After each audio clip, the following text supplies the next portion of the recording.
Hey guys, Sean here. Welcome to the F1 Word and to the qualifying watch-along for the 2025 United States Grand Prix. How are we all doing this Saturday? What a dramatic start to the weekend. All I'm going to say is it just got interesting.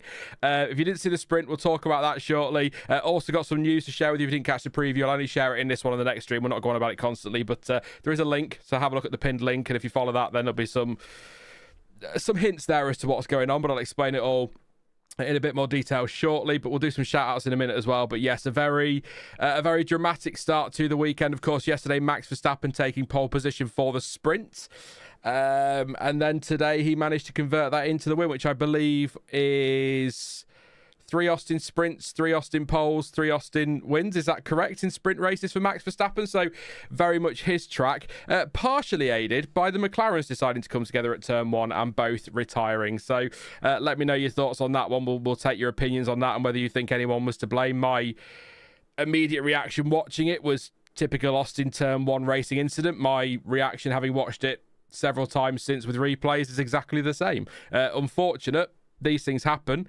but yeah, we'll talk about that in a minute as well. But yeah, definitely good. That's actually a better name, Josharoo. I wish I'd come up with that one, but anyway, that would have been better. Never mind, there's still time. Who knows? But yeah, let's do some shout outs in chat then before we get going. Big happy birthday, by the way, to Pascal.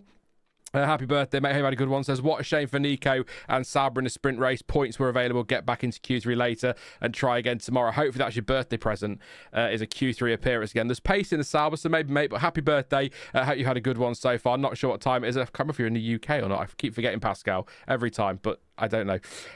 Yes, I'll see you have. Hey, mate, hope you well. Anushka, hey, Anushka. Hey to Joshua, to Michael as well. Michael says, must be late for you, Sean. Thanks for being here. No problem, mate. It's nearly 20 to 10 in the evening in the UK. I normally don't go to sleep until about 2 a.m. anyway, so it's all good. I lay in bed watching City Planner Plays all night, usually, so, you know, there you go. Hey, Fud, hope you well, mate. Hey to Moray says, I should have put that £100 on Max after Monza. I think you could have put a $5 on him and had a pretty decent return, to be fair, Moray. So, yeah. Merc shirt is my bet, says Moray, and it wasn't. It was the Max Verstappen one today. We'll probably wear the Merc one tomorrow because I like that one. So, there you go. Hey, Lee. Hey, CPB as well. Says, hey, guys. Sean here. Welcome to a Saturday night shit show where we hope... where I can't even say it because you're making me laugh. Where we are all hopefully drunk. I was going to have a drink, but then I thought, Sean, late night... Do we need to add alcohol into that one? Probably not a very good idea, is it? Hey to Max as well. Hello, mate. Hope you well. Max, you were officially the first sub, by the way, just to let you know. I've checked it. You are officially the one. So there you go. Hey, Sir Ken Charlotte, I hope you well. Says, hello, people. How many wheels will McLaren still have at the end of qualifying? I think we'll be fine for quali. It's what happens tomorrow because the gloves are well and truly off, aren't they? So... yeah. I mean, what do you think about that first corner incident? If you're not seeing it, definitely go watch the sprint back. It was a sprint that relied on a bit of drama, but it was still pretty good to watch. So I enjoyed it, and you know my feelings on the sprint. So that's something, isn't it? But yeah, no, I think that first corner incident again. You look at it down to turn one. Not a great start from Lando Norris. I mean, not a bad start, but not a great start. I mean, what's new? But kind of went in very hot into turn one to try and fend off his teammates. Oscar then decided to cut back aggressively, which is perfectly normal at turn one in Austin. Unfortunately for Oscar, Nico Hulkenberg was on the inside, and Hulkenberg couldn't go anywhere because Alonso was on his inside and bump. I mean, I'll put that picture back up again in the images at the bottom in case you did miss it and you just want a little refresher. I mean, that's how it ended up. I mean, Oscar Piastri into the air heading towards his teammate. That was only going one way, wasn't it? So for me, first corner incident in Austin, I don't think, you know, the media are going to try and blow it into something it's not. Even McLaren have said that their drivers aren't at fault, so they're not going to be talking about repercussions or whatever. You know, no cake for you tonight, Oscar, or anything stupid like that. But yeah, just first corner incident. Was Oscar's cut back aggressive? Yes. Was it unreasonable? No. How many times over the last, we started here in 2012, how many times have we seen that at turn one in Austin, that kind of cutback? So it's just nothing in it. It's unfortunate for both McLarens. It's a bit of drama. It certainly mixed things up. And if that happens again tomorrow and Max wins, then I'm sorry, even Red Raven, I think, will change his mind on whether Max is in this title fight or not. But yeah, no, it's just not a lot in it. And then I think we had the Russell and Verstappen one at turn 12 again. That's racing. I completely agree with Martin Brundle there. If that had been investigated and penalties handed out, then let's all go home and not bother. And then Lance Stroll was just a bit of a prat at turn one. And I'm not going to use the word that Stuart used to describe him on social media. It began with a C and ended in a T, and it wasn't Kant. Let's just put it that way.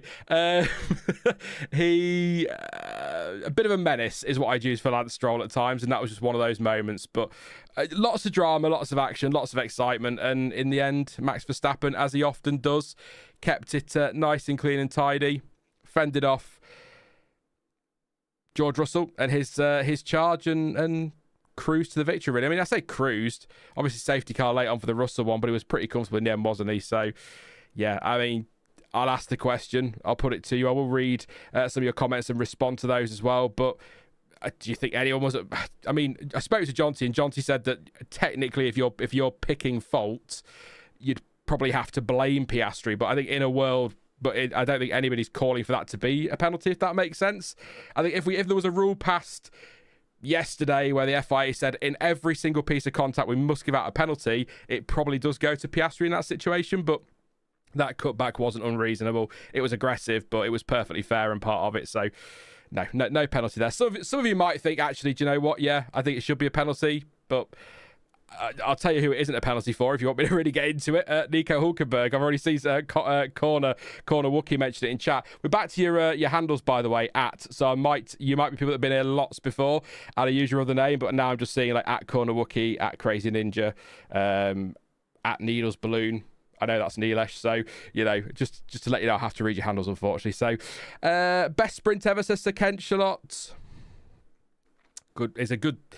It's up there, isn't it? It's got to be up there. But I know it was because we had Hamilton out of position, but I did enjoy Interlagos 2021 as well. That was a good sprint. CPB confesses to having had a few, which could be explaining why we've got all the hail King Max. CPB says, honest opinion, have Planet F1 bollocked you about my abhorrent behaviour on the streams? Everything is your fault, CPB. You are the reason we are here. This is all down to you, mate. I'll get into that in a moment because I do need to explain it just to let people know there's nothing to worry about and nothing's happened that's bad. It's we've not fallen out, just a little change in the relationship, but we will talk about that because it needs to be discussed. But I don't think it warrants a dedicated video because it's me basically saying I'm going to be here on the F1 word, but I'll also be over here on this other channel, still working with Planet F1. Everything's fine, just a bit of a change. It's not warrant. It doesn't warrant a video, but Stroll having a stroll today, says Nilesh. Yeah, basically. What a crazy first corner in that sprint race, says Ewan. Absolutely. The audacity of Zach Brown calling Nico an amateur, says Pascal. I thought it was very odd.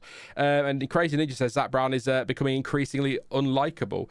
I found that odd, but at the same time, and I said this to Stuart and to John as well, we were chatting in WhatsApp, and I said to them, actually, if you're Zach Brown, team principal of McLaren, you're going to protect your two drivers. It's fine. It was all Nico Hulkenberg's fault because I don't want to blame either of my drivers. I get why he said it, but I'd have rather he came out and just said, it's just one of those first corner things like pretty much everybody else has said, rather than pinning it on Nico Hulkenberg. And to call him an amateur as well is laughable. I mean, make the point as well. Nico Hulkenberg's an amateur, but he had the most experienced F1 driver right up his inside as well. So are Fernando Alonso and Nico Hulkenberg amateurs? I don't think so. No, Zach, come on. Come on, mate. Thank you very much to... now it's Airsoft Racer 64.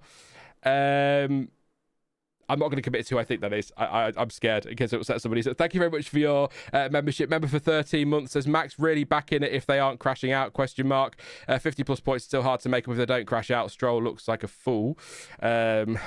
Evergreen statement sometimes. I lost faith in Lance Stroll when he drove into the gravel trap in Interlagos. That was it for me.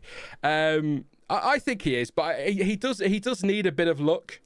But I mean, if he wins, if it stays at 55 points, it's 11 points he needs to gain each weekend between now and the end of the season. So I think that is doable, but it's doable in the sense that it was more doable than it was 4 races ago. If you follow it, I still think he's very much a long shot, and he's going to need McLaren to do that again at some point. But it's doable. He's still very much an outsider, but. Kind of to build on what somebody, I forgot who it was, and I said in chat, I think it was Moray, wasn't it? If I was a betting man, which I'm not really, I might be tempted now to stick something on Max, but I wouldn't have been 5 races ago. So I'm obviously not a betting man, but there you go. I don't like to be biased, but I really hope Verstappen wins the title. So fed up with McLaren's bollocks, says Max. I said to Stuart that if McLaren lose this title, they have nobody to blame but themselves and their silly papaya rules. But it would also be the funniest thing. I mean, look, I'm Max Verstappen. I'm a Max Verstappen fan. He's my driver, so of course I'd love to see him do it. But putting a neutral hat on it would be absolutely brilliant if he could just sneak into that title fight and spice things up a bit, wouldn't it? But I think, if nothing else, he's in their heads, and that's what he needs to do. So at the time I called it 60% Piastri, not enough to penalise but enough to portion blame, says Fudd. That's fair. CPB is clearly drunk, but that's absolutely fine. That's fine. This is what these streams are for. He's got to make sure people know he's not blaming either of his drivers. Exactly. That's from Cadenza 23. Exactly that. You've got to remember, when a team boss blames somebody else for the collision with his 2 drivers, he's doing it to protect the team and the drivers and nobody else. So he's doing his job. you'll know the kind of, like Christian Horner used to at Red Bull, where he'd go, well, look, and then he'd kind of give you a very brief explanation of nothing and then go off talking about something else, because they don't want to be slamming their drivers. But yeah. There are 2 world titles between Alonso and Hulkenberg. Exactly, RC. Exactly. And Hulkenberg had a podium this season, so there you go. He's made up 49 points in 4 races. 55 is 6 and 2 sprints is a worse rate than he's currently on, says Moray. Max is dark horse contender if there is more drama and McLaren lose their edge. I agree, Corner Wookie. I think there still needs to be more drama. Is this a controversial take? I mean, I said this as well earlier. It's really difficult because how do you explain this to the driver you pick as a number 2? But I feel like the moment it was clear that Verstappen was back, let's not say Red Bull were back, but Verstappen was back and he was more comfortable with the car and he was starting to chip away, did McLaren need to maybe get firm and just pick a fighter and stick with them? On paper, yeah, obviously. But let's say that fighter is Oscar Piastri. How do you then explain to Lando Norris, who's only 20-odd points behind, that he has to play second fiddle to his team? He's not going to, is he? I don't care what's in his contract. He's not going to want to do that. So from on paper, yes, they should have done. In terms of, practically speaking, you just can't do that. It just was never going to happen. Plus, they're adamant they want them to race, which is why they have to micromanage everything they do, which I personally think doesn't help the situation because it winds drivers up. They don't know what's happening each weekend to the next when it comes to papaya rules. That's going to frustrate them. And then when things happen on track, it's going to just boil over. So, yeah, difficult. But it's just I thought I had. Maybe they should have done. But like I say, that's on paper. That's all. That's when you're playing F1 Manager or whatever, or you're playing FIFA and you're trying to manage your players or your drivers or whatever. That's easy to do. But in reality, how do you sit your second driver down who's still in the title fight and say, sorry, mate, we've got to back the other one because Max is here? They've won the Constructors. My argument is they've won the Constructors. Just get on with it now. If they crash into each other every weekend, whatever, just let them do it. Yeah. Yeah, but you can say that, RC. But if you're Norris and even if they reasonably say, look, we're worried about Max winning the title, you're both battling, so you're the driver who's behind, so you've got to be second driver. You can say that, but what you've got to think longer term. Contract negotiations come up, Red Bull come knocking. Why would Lando Norris stay where he's number 2? For argument's sake, the point I'm making. It's a difficult conversation to have. You can be firm, but I don't think McLaren are firm. That's the trouble. Difficult. Yeah, exactly. Yeah, I know what you're all getting at. Cos Max is here is all that needs to be said. I totally get that as they continue to work on Lance Stroll's wreck of a car. Made a mess of that, didn't he? But yeah, let's just very quickly then, I will come back to your comments and questions. Just very quickly give you a little bit of an update on what's happening and why with the channel. But obviously, I say why. I can't say too much because it's not really stuff that needs to be out there publicly. So there has been a change in the relationship between me and Planet Sport and Planet F1. They still have the F1 word. It is still their channel, their brand. That's not changing. However, I don't work for them anymore full time. I'm not employed is the word that they're probably looking for there. And instead I'm kind of doing it as a bit of a freelance style thing, or that's the plan anyway. So I'm still going to be uploading content to the F1 word. Very much still want to be here. I don't want to abandon it. They don't want me to go completely. We're still working together. Still a great working relationship. Been talking to them today, so everything's good. There's no issues there at all. There's been no falling out. It's all perfectly amicable. We're all on board. It's all good. No panic. F1 word isn't going anywhere. I'm going to continue uploading the previews for the rest of this season. I do this, if you've been here a while, you know this. I do this every year at this time of the year. I talk about not doing previews next year and then still do them. So chances are I'll still do the previews next year as well. So see out this season with the previews. Some of the watch-alongs, not all of them, will be here as well. And then I will be deciding over the winter what I want to do with content next year, whether it is previews or something else. There'll be little bits in between races as well. Not that there's much time in between races these days, but you know what I mean. So not going anywhere. Still going to be here. However, I have set up an independent channel where I can be a bit more, well, independent, basically. I can sort of let my opinions flow a bit more freely, completely unfiltered. We're going to do some live streams over there. We'll do some videos over there as well. Stuff that you might have seen the F1 Word in the past. I'll not remake it, but I will do stuff along the lines of the two sides of Sebastian Vettel, Curious Case of Nico Hulkenberg, all of that sort of thing, video essay style stuff, just stuff that doesn't necessarily fit here anymore. And also possibly, it's a bit, I'm trying to decide what I want to do, but I might split the watch-alongs, one here and one over there. But I am going to be in both places, so I'm not, that channel is not to replace this one. That's not going to be my number one channel. That's just a second channel for me to go and say what I want to say about Formula One and share it with you all. So it'd be amazing if you want to join me over there. There is a link pinned in the chat, so please do go check it out. That is a very quick name that I came up with that I kind of like actually now, and I've stuck with. So if you want to follow me over there, please do subscribe ASAP. Let's get that all ready for when the new content comes, probably next week.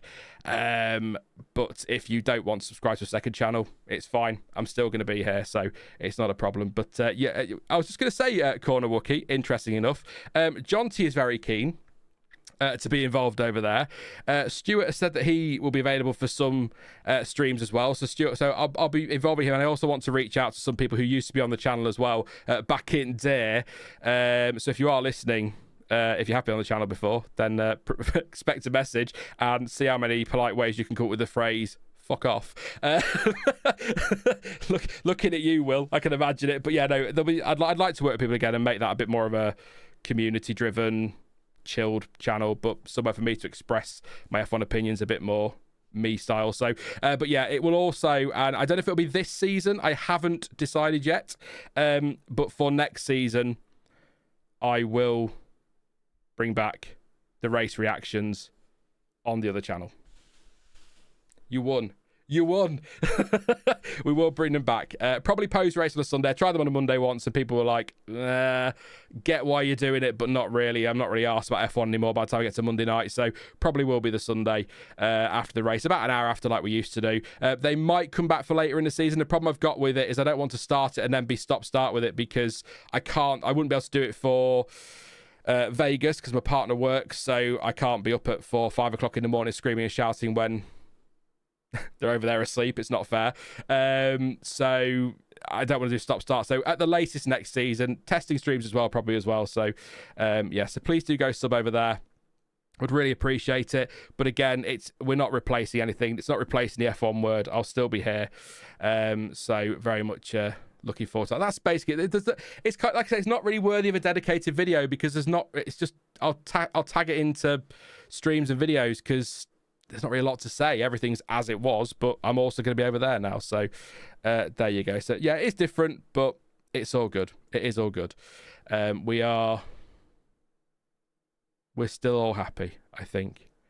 Where is the best place to be paying a paying member / Patreon? This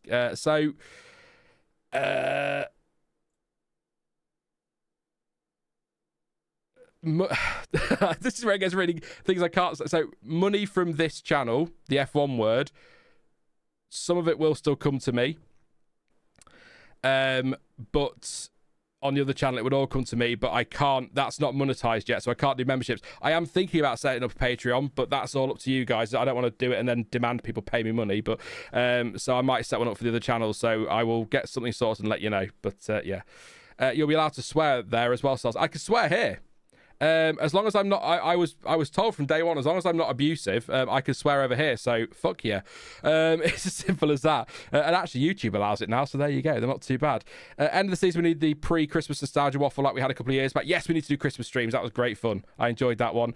And you don't need to comment on this, but be sure not to fall into the trap some large YouTube channels who got bought by venture capital fell into. Your situation definitely different. Yeah, it's not that. Planet Sport, the F1 Word is still part of Planet Sport. I'm still working with them, but I'm going to be over there doing my other thing as well. So there you go. I do want to do. I'm going to start getting this ready, but I will just say I do want to do the testing streams next year. But I'm sort of almost dreading it, because there's a lot of testing. I think I'd only probably cover the 6 days. because I don't think there's much point in doing the first test because it's not going to be televised. There'll be no data or anything for it, so that's pointless. But on the subject of data, we are here for qualifying. There is obviously no on-track footage, but the live timing you'll see on screen is provided by the awesome folks over at Multiviewer for F1, so please do go and check them out. Link in the description. It is free to download the app. It's free to customize your stream however you like, but you will need to sign up to some sort of F1 TV subscription. F1 TV access is absolutely fine. Don't ask me how it's going to work in the US now that they've got this new Apple TV deal. I have no idea. I've tried to understand it, but I gave up and I don't really need to know, so that's fine. But yeah, thanks to those guys for letting me use the stream. Lots of data, the more the better, and I will keep updated on what's going on with qualifying. I will not commentate as such. I'm not going to try and do my BTEC Crofty. It will happen naturally towards the end of the stream, but we will very much be just chatting our way through testing. And it's a late night one as well, so these are always a little bit more fun. So I need to change this to best lap, don't I, rather than last lap. There we go. Has that worked this time? It has indeed. Lovely, all sorted. So I think that's everything covered. Please do drop a like on the stream as well before we get going for qualifying, and subscribe to the F1 Word if you are new. Still going to be lots of content on here over the next few days, weeks and months, and indeed do check out the other channel as well and subscribe over there. So there we go. I think we've got there. I'll probably explain it again later in the stream if anyone wants to know more, but we'll get on with qualifying now and we'll enjoy this one. But yeah, thank you to everyone who is here trying to... Right, so they've changed... I'm so mardy about this. They've changed the layout on the dashboard in on YouTube, and I don't like change. You know, I'm quite grumpy with it. I don't do change. But, you know, I'm just trying to find a way around it. So if I start stalling, I can't find things, just ignore me. I'm trying to work stuff out. So, yes, there we go. But I will say as well, Lance Stroll comes to this 5-place grid drop for his crash into Esteban Ocon. Ollie Bearman served his 10-second penalty after or during the race, or after when it finished. At the time, penalty after the sprint this morning. So no penalty hangs over him. And I think critically for Ollie Bearman, no penalty points. Because if he got any more penalty points, he would have been in big trouble. So, yes, we are ready to go for qualifying. We'll get your questions in. We'll do predictions when we get to Q3, and we'll crack on with it. How's Battlefield going, Sean? Not played it, RC. Not played it at all. I haven't played a video game of any sort for a long time because I've been busy with everything else going on. So, but yeah, 5-second grid drop for... Lance Stroll coming into qualifying. So when he qualifies 20th, it'll make no difference. We're a minute and 5 away from the start of this session. So yes. Oh, look, it's been a good weekend so far, to be fair. Quali was really great yesterday. The sprint was actually really good. All right, because it was dramatic, but still good fun to watch. And I feel like we could be in for another great quali here. It's close out there, and Mercedes seem in the mix on race pace. Max Verstappen wasn't very happy with his race pace, or the back end of his car, I think, was his concern. But, of course, they can make changes between the sprint race and qualifying. So they may have made some tweaks to the Red Bull to make that rear end a bit better for Max. So there you go. You know that Master is going ahead with his lawsuit on Bernie Ecclestone, perhaps an ideal for the debut stream with Jonty on your brand new channel. C4B won't let it go. It won't. I want to do it, definitely, but it's something I need to read a bit up on first. I know what happened on the day, of course, and what's been said, but I want to read a bit more on it first, and probably the best chance for that is in the winter when I've got a little bit more time to just sit and read things and not worry about going into race weekends. I'm pausing. I'm waiting. I think... we are go for qualifying, go for Q1 in Austin. So second time we're going qualifying this weekend. It seemed harsh due to safety car, but 10 seconds is standard plus no penalty points, says Fud. I think somebody said it felt harsh. Yeah, Morris, it was 10 seconds was very harsh for that. It was, but again, that is the standard penalty for leaving the track and getting an advantage. So it's it's a bit like, do you remember when, I don't know if is it still a thing in football where if you're the last man, take someone out in the box, you get a red card and a penalty? They kind of changed that, didn't they? Because it was a double whammy. I do wonder if when the safety car's out, they could maybe change that.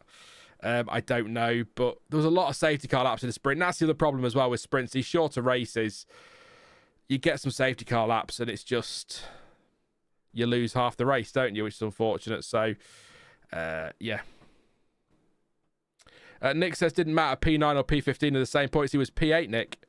Unless he couldn't have been overtaken on safety car. He was P8, mate, so he lost a point, which I'm not going to say. I was going to say it shouldn't make too much of a difference to Haas's season, but if you recall a few years ago, I said that the points that were removed from Racing Point with the pink Mercedes wouldn't make any difference, and it cost them a place in the standings. So there you go.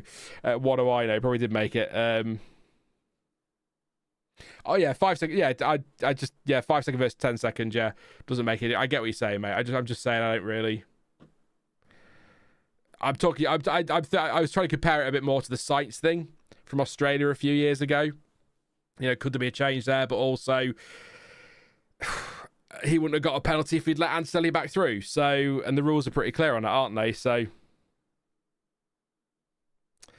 off topic, but how insane is Bournemouth are leading the Premier League? They drew, didn't they? So I think they were going to lead it, but I think they're still top 4. So they're not there now. CPB. They were briefly today when they were winning, but yeah, no, that is. I mean, it's embarrassing for a club like Man United, isn't it? So there you go.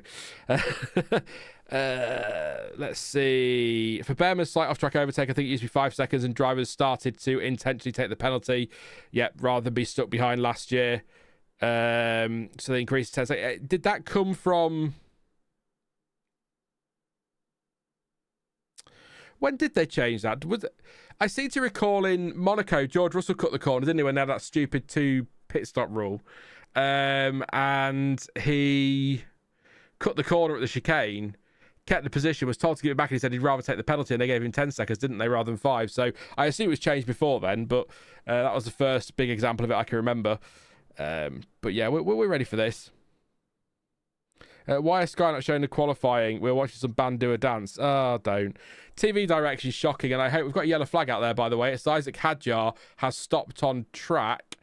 Is that a spin? It's a crash. It is a crash. That'll be a red flag. I get to use my red flag screen. There you go. Isack Hadjar is out of qualifying and in the wall. It's actually a bigger shunt than I realised, actually, to be fair. On the exit of turn 6, more or less. He says he's okay. Punching the steering wheel, banging his head like he does. Not happy. But at least he doesn't have to look at that car for the rest of the afternoon. So that's something, isn't it? Bloody horrible livery. He's not happy. Understandably. Furious with himself. Intrigued. Well, I say with himself. Let's see what happened. I'm guessing he's lost it all by himself at turn 6.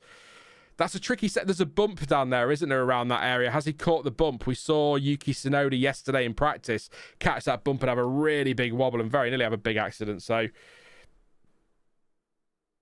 let's see. I think Corner Wookie is a bit behind on this one. I think your TV's a bit behind me, mate. I think that's what's happening here, because I remember the band, but we are well into qualifying now. We are at 14:50. 51 was on the clock when a red flag came out, so it might be that your stream is a bit behind me. Sorry, I'm in time with my TV and the official timing, but I might be behind or in front of you. It's the way latency works here. So yeah, it just goes through turn 6. Oh, it's a hefty shunt, you know. Is there a bump? I need to see it off board before that. No, his back end's just got away from him, hasn't it? It's just gone. Is there a gust of wind or something? I don't know. Not making excuses, but that's... Yeah, Marty Brothers said maybe the tyre temperature's not where they need it to be, perhaps. But that's not... Yeah, that's very unfortunate for Isack Hadjar. He's not happy, understandably, but yeah. He was early and got late, says Tommy Guys here. I don't know how many people are watching, so I don't even... 169. Oh, nice. There you go. I'll have that one open. That makes more sense. Sorry. Keep an eye on likes and things. You know, I like to obsess about likes. I'm a proper YouTuber, me. Please like me. Medical car was deployed. It was quite a heavy hit. He seems... I mean, he's angry. Really angry, but he's okay. He says he was okay, so... Corner Wookie's in time with us. There you go. I'll watch you on PC while doing video games. There you go. All sorted now. I thought... I did wonder when you said watching the band. I was like, that was a while ago. What's going on here? But thank God. Thank God. We don't talk TV direction anymore. It was shocking last time out. Surprised that sector doesn't claim more. It's Maggots and Beckett's, but with undulation, says Fudd. Yeah. That was my... the comment that annoyed me the most yesterday came from Jensen Button. and he was talking about that sector. He was sort of talking about how twisty it was. He was like, and he just went, it's a bit like Maggots and Beckett's at Silverstone. And I was like, it's not just a bit like, it's modelled on. Come on, Jensen, a bit like, it's modelled on, mate. Very good, Anthony. Very good. I'm not going to start singing. There you go. Nick is about 20 seconds behind, so there you go. So Nick could be my eyes and ears. I'll spot something, go, oh, what happened there? And then Nick will know by the time we see the replay. See, there you go. Yeah, they were showing girlfriends, friends, family. I don't know, cheesecakes, anything they could show that wasn't the race. They were quite happy to show it. To be fair, there wasn't an awful lot going on. The problem was that when things did happen, they didn't cover it, which was just very, very annoying. But there you go. In the same way that 60-18 is a bit like Turn 8 at Turkey. Exactly. I know what Jensen meant. He didn't want to call it Maggots and Beckett's because it isn't Maggots and Beckett's, but it's not like it. It's based on it. So... I personally do quite like Bahrain Istanbul over it, but this is certainly one of the better ones, says Max. Is this the best Tilke track, was the question. Well, apart from Sepang, like you say, yeah. I really like this track. I think it does give us some good racing. There are opportunities for wheel-to-wheel action, side-by-side action more than anything. It does throw up incidents like Turn 1 because it's, you know, Turn 1 opens up to give you about 32 different lines, and then on the exit you've got about 12 different lines. It's a really nicely designed track, and it takes some elements from some really great circuits, some great corners, Maggots and Beckett's, Turn 8 at Turkey, things like that. But what I really enjoy about it is it's such a technical track. And it's become this thing in the back end of the season when teams are still developing, and it's sort of if you're good in Austin, you're good anywhere. So it's a really, really, it feels like an important track for the back end of the year. The problem I have with it is where it was built, and it means that we get all these problems with the bumps in the surface they have to keep fixing because it was built on a swamp, wasn't it? Unless I'm thinking of somewhere else. So that's a bit frustrating, but that's for them to sort out. But I'd like to have been on the phone call when whoever was picking the flags for the circuit and the people they were buying it from said, what size would you like? And they just went, yes. How big do you want it? Yes. Because they are ridiculous, but there you go. Turn 1 is good for a DRS top the hill. Yeah, it's I feel like Turn 1, Tommy, is a bit like... I can't think of an example now off the top of my head. It's one of those tracks where the DRS up to Turn 1 is really to set you up for being close enough for DRS for the run to Turn 12, because that's where we see most of the action, isn't it? But Turn 1 certainly is an opportunity. The problem you've got is, like we saw this morning, and I know it's a bad example because Lance Stroll, but a car goes in one way, like takes a wide line, but then because of the way they want to come back, it does cause problems there. It's like a pinch point. So I quite like it. But yeah, it's a good track. I think it's a bit underrated. And I'd miss it if it went, so hopefully it stays forever and ever and ever. I want Adrian Newey to design a track, says Nick. I tell you what, we'll do it. We'll do like a Freaky Friday thing at some point. We'll get Adrian Newey to design a track and Tilke to design a car. And see how that goes.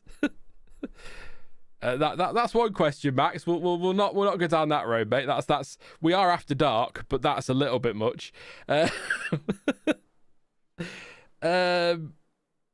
Yeah, we are about to get going again, by the way. We are just about there, so I'll pop the green up just in case I forget to do it in a minute. We'll resume in 4 minutes, apparently. So we've got a good 4 minutes yet till we get going again. So they're still getting ready, but there we go.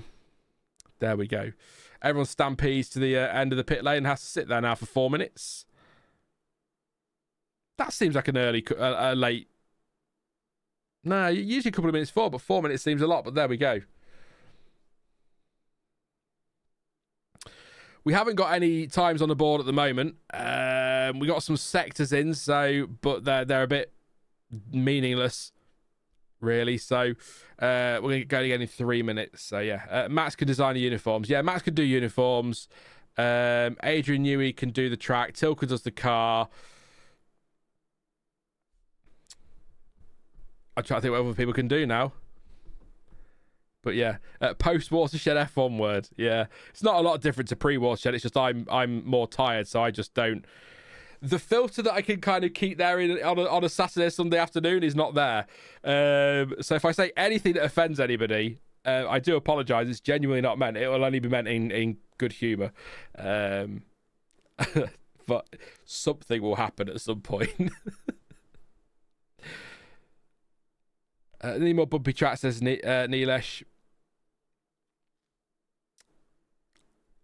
Anything that causes a driver inconvenience adds to a racetrack's rating, if you like, to me, because these drivers, they're the best in the world. That's what we're told. It's the pinnacle of motorsport, so some bumps and things like that, we want to see that. That's Kane Brown. He's a country music artist. If you're a fan, there you go. See, this TV director, if you're listening, because you weren't paying attention, so that's fine. Shots of the crowd, shots of celebrity, shots of family while we're under red flag, that's fine. Not when someone's on a hot lap or when there's actually action going on. There we go. Norris could Norris could do the trophy and the champagne bottle, and Hadjar could be his assistant. There you go. We're on it. We're sorting this out. We are sorting this damn sport out. I love the celebrity spotting section of the TV direction. It's the only reason I watch, says Ash. So there you go. There you go. Look, to be fair, we've had some classics. I always go out to that Rowan Atkinson one where it's pulling those faces when I can't remember what's going on. But yeah, that's always great. And there are some other great ones, but generally don't really care. Hey, Red Raven, how you doing, mate? Good to see you. Thank you, Jessica, for subscribing. I spotted you on the screen there. There you go. See, I never ever see them. And I just caught one. High sarcasm. I know, Ash. Very high sarcasm. a lot of sarcasm. Somebody shared. I'll read this. I've got 50 seconds, right? So somebody shared this with me earlier, and they said, this is me, basically. Once you get past my foul mouth, anxiety, dark sense of humour, awkwardness, and sarcasm, I really am a delight to be around. There you go. And yes, genuinely what you see here is me away from streams. I can't be anybody but a dick. It's as simple as that. We built roads on swamps all the time that trucks drive over regularly. They just need to stop fixing the surface and dig down and relayer the sections. Relayer, sorry, yeah. The sections, getting more geotextile fabric down, says Warren. Good info. Thank you, Warren. As always, good info. Red Raven says you built a reasonable YouTube career on that. There you go. Thank you, mate. We are ready to go again under the red flag. If you weren't here earlier, Red Raven, there's a link on pinned in the chat if you want to go check that out and subscribe over there. I've explained it already in the stream. I can explain it later again if you want me to, what's going on, but I am still going to be here as well. So I want people that I know over there as well as you people. So just put the drivers on the street track of the UK, watch them crash on those potholes, says Corner Wookie. Yeah, that could be a laugh. That could be a laugh. We are go, by the way. We're cute at the end of pit lane. Cars are out there. We've got Hulkenberg and Bortoletto out there now, getting ready. No times on the board. If you're just tuning in, we just had a red flag for Isack Hadjar crashing at turn 6 quite heavily. He is absolutely fine. All good. It is Isack Hadjar, but yeah, not a great start to his Saturday. Full stop. I can't remember finishing a sprint, but don't think he scored points, did he? So thank you, guys. Appreciate that. So we are go. Thoughts that happened then when you speed up? Says, I get very excited out of nowhere sometimes. Should Hadjar be grayed out? Is he not grayed out? He's not, is he? No. I always thought he did. He's not on the driver tracker anymore. I wonder if actually the app has updated. It updated just as I opened it before the stream, so that made me nervous after what happened in Zandvoort. It might have changed the setting because he's not even on the map. He would usually be a little grey dot here that says had, but he's not there, so it might be a setting I've got switched off. I'll try and sort it for tomorrow. A London street circuit might have been good. Do you remember when it was proposed in the 2000s, says Nick? Yeah, I think the London street circuit is something that crops up every now and again, a bit like... it's usually, funnily enough, around the time that Silverstone's agreement's up for renewal. I'm not being skeptical, Nick. You know me, I'm never skeptical. But it's a bit like the New Jersey Grand Prix was supposed to get. It sort of, every now and again it crops up again and then disappears, and it's a bit annoying. But it would have been fun. I'm not sure it would have worked. I mean, closing streets of London for a weekend would be interesting, that's for sure. There are also better places. I still propose we have it up Steep Hill in Lincoln. You start, finish straight, but on cobbles. We don't resurface it. It's on the cobbles. There you go. Destroy these cars just going down the straight. Nico Hulkenberg then coming up to turn 11. The lovely turn 11. That's another one like turn 1 opens up a bit on the entry and then seems a bit tight on the exit. But yeah, not great through there. Didn't want to stick. But he's going to be the first one to get a lap time on the board, so we will get excited about this. It's taken long enough. Yeah, Lincoln Grand Prix, bring it on, says Nick. I'm all for it. And then I can stream from outside the circuit because I live in Lincoln, and then we all go get really, really drunk. And then stream again. Proper big meet-up, why not? I don't think it will happen. We can't even have a Christmas market in Lincoln anymore. I don't think we'll get a Grand Prix. It's okay. Not that I'm bitter about it. Hulkenberg is coming around. People should go, why is he talking about Lincoln and Christmas markets? It's qualifying, Sean. We've had a red flag. We're only just getting laps on the board. We're still waiting, so I'm filling. Cadwell Park in Lincolnshire as well. That'd be anywhere in Lincolnshire is fine, but Cadwell Park would be fun for F1 cars. Never going to happen. Would never work, but it would be fun. Hulkenberg does 1:34.355 over the line. We're then going to get Gabriel Bortoletto getting his lap in here at 34.734, and I think Alonso's on a good lap. It's on purple, first sector, 25.1, actually 4 tenths quicker than Hulkenberg. So Hulkenberg was the star of quali yesterday. Will he do it today? Sainz abandons his lap and in he comes. I wonder if those who started their flying lap to the Weybridge he goes have already taken the life out of the tyres and they need to go and get some fresh sets on now. Might be a factor.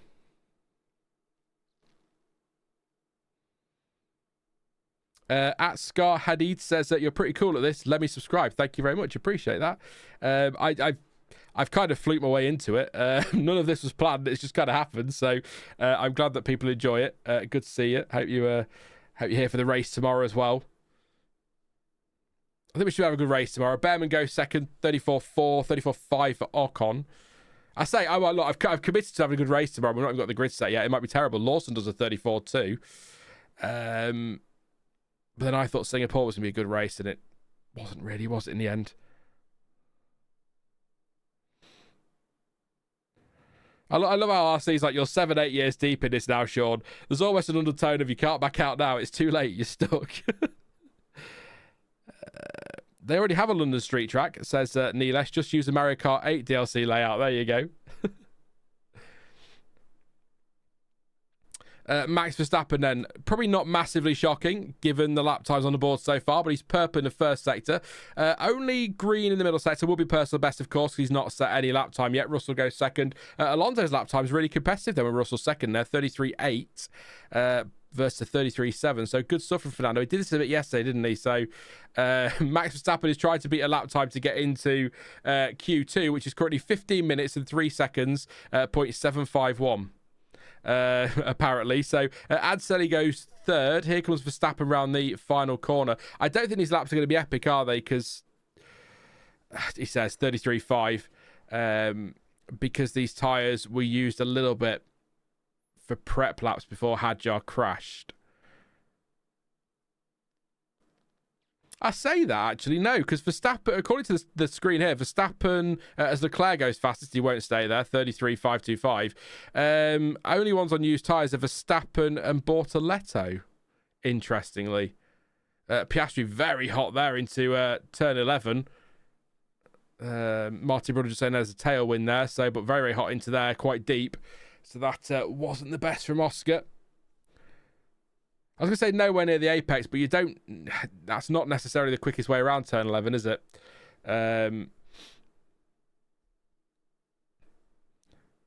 Yeah, not a great lap this from Oscar Piastri. Let's see what he does through 15. Yeah, a bit understeery, isn't he, in that McLaren at the moment? Now we've got this lovely like Turkey turn 8. Really fun through there. And then he's going to come through turn 19, keeps it within track limits. That big, thick white line there is helping that massively. Only 5th. And then backs off so Norris can't have a toe. 1:33.8. So that's not a great lap from Piastri at all there. The lady on the TV said the wind made 180 turns, so quali will be different, says Sighted Canvas. There we go. That could make it interesting then. Epic Unique Will says, hear me out. Space Grand Prix on 3DS Rainbow Road. I don't remember that one. I will go and check it out, but yeah. Could be fun.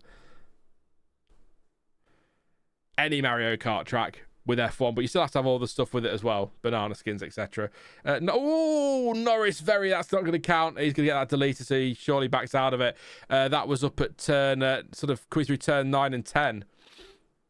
Got it all wrong sideways, and then over the white line with all 4 wheels. So McLaren not off to a great start here. 7 minutes to go.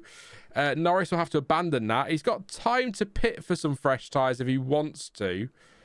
The trouble is, as we saw yesterday, people do like to faff about in the pit lane, don't they? So you might need to make a decision. Maybe cool these down and go again, rather than wasting another set. But he comes through 9. Oh, yeah.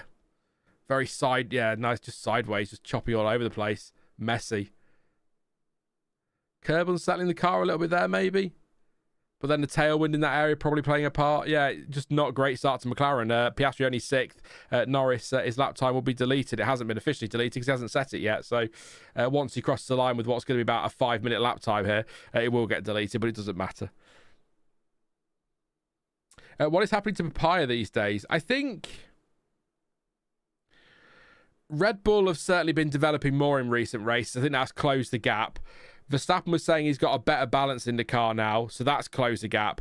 And I think, and I'm not putting McLaren or Norris or Piastri down when I say this. I'm not trying to be that guy, but I do think Verstappen and Red Bull are probably just applying a bit of pressure now, and it's in their heads, and suddenly a mistake matters a bit more. When it was just Norris versus teammate and McLaren had control or whatever, they could maybe manage things a bit better. The pressure was still there, but it maybe is more intense now because of Verstappen. I just think that's leading to mistakes. It's to be expected. And also, don't forget, whilst I feel like Lando Norris has been around forever, he is still. This is it.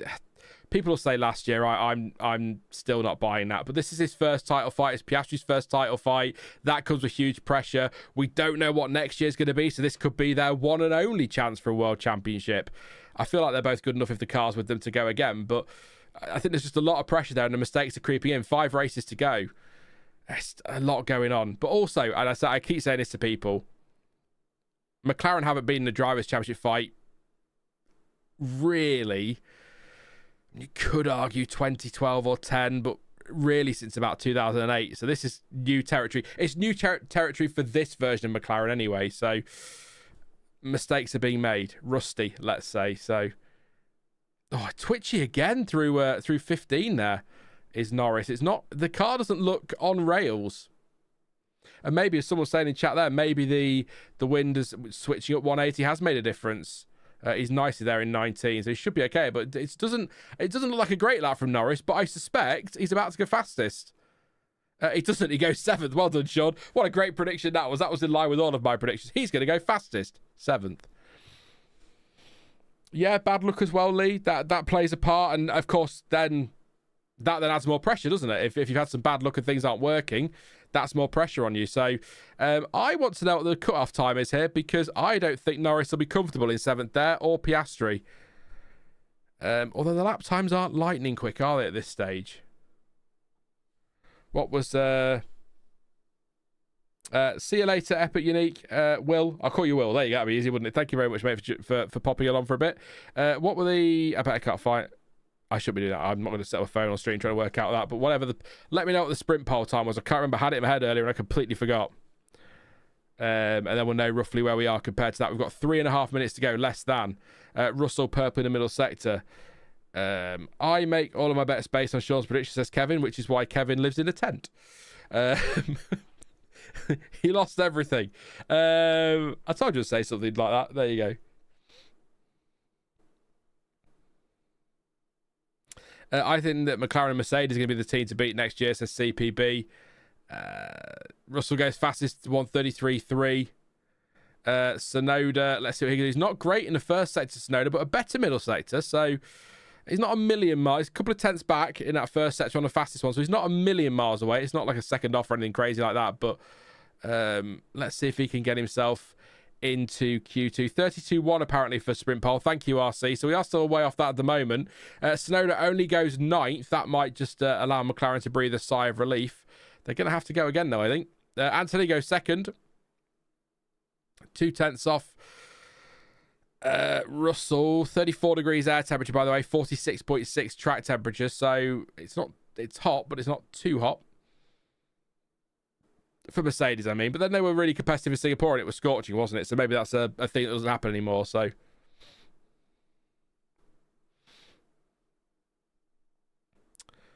Verstappen not improving, but he should be okay in 4th place. Nobody really setting the timing tower alight. There's green sectors for Hulkenberg, Bearman, Bortoletto and co. Piastri as well, but nothing, I think... I'm not going to commit to say anything. Actually, no, we'll stop. I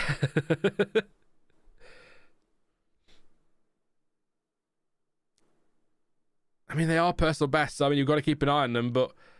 Oh, Max Verstappen wide there, but he was within track limits, and he is going to be, again, green in the middle sector. Is he going to improve on his fastest time? He doesn't go fastest overall.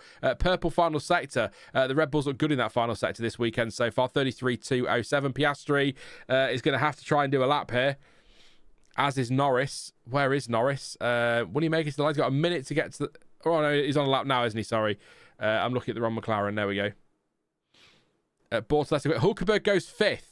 133.551. Pascal's happy with that one so far. Long way to go in this session yet, though. Let's just see. Lots of laps to be set, even in Q1, actually. Only 45 seconds on the clock, but a lot of times to come. Bortoletto only 14th on a 34.125. Stroll is going to be next around to finish his lap. 133.8 goes 11th. I think McLaren should be... I'm just looking at trying to work out who's still to come. Ocon 16th. Yeah, McLaren should be fine here. Ocon 16th. Had he jumped up into 8th place or something, then maybe. Colapinto's on a good lap here. A couple of... a tenth and a half up, sorry, on Bortoletto, which is the time he needs to get through. So Colapinto here in the Alpine, if he can keep this together through the final sector as Lawson goes P5 with a cracking lap there, he's through. Albon's purple in the first sector. Williams are quick this weekend. Let's hope they don't stuff it. Gasly goes 7th. The Alpine, I'm going to refresh my or revise my McLaren should be okay comment, because Colapinto's on the move here and goes 15th. So Albon's flying. I don't think that's going to be enough for Colapinto. Tsunoda's in trouble, though, potentially. Has Alex Albon backed out of it? Alex Albon is... No, he's still coming, sorry. It was Sainz that was slowing down. Here comes Albon through turn 12. What's he going to do through here? Keeps it just about within track limits. That was tight. 3 tenths up on Colapinto, so should be okay here, Albon. If he can get this lap in. Stroll is out, deleted lap time, says Fudd. Yes, he has, hasn't he? Yeah. There you go. 133.878. Albon hoping there's no traffic here for him. He should be okay. He's clear to the end of the lap now as he comes into 19. Just needs to keep it within track limits. And again, very close. Not leaving much on the table there. And this is potentially a very good lap here for Alex Albon. It's a very good lap indeed. P8 and a 133.6. That puts Colapinto out of Q1. And Yuki Tsunoda survives again by the skin of his teeth in P15. Everyone's laps are on the board. We have lost Franco Colapinto in P16. A tenth off getting through. Gabriel Bortoletto less than a tenth behind in 17th. Esteban Ocon 18th. 19th for Lance Stroll and Isack Hadjar 20th. Obviously, Hadjar may have to make some changes because of in part Ferme. Hopefully not. They might be able to do like for like. We'll see. But if it stays like that, Lance Stroll will take a 5-place grid drop and we'll go from 19th to 20th.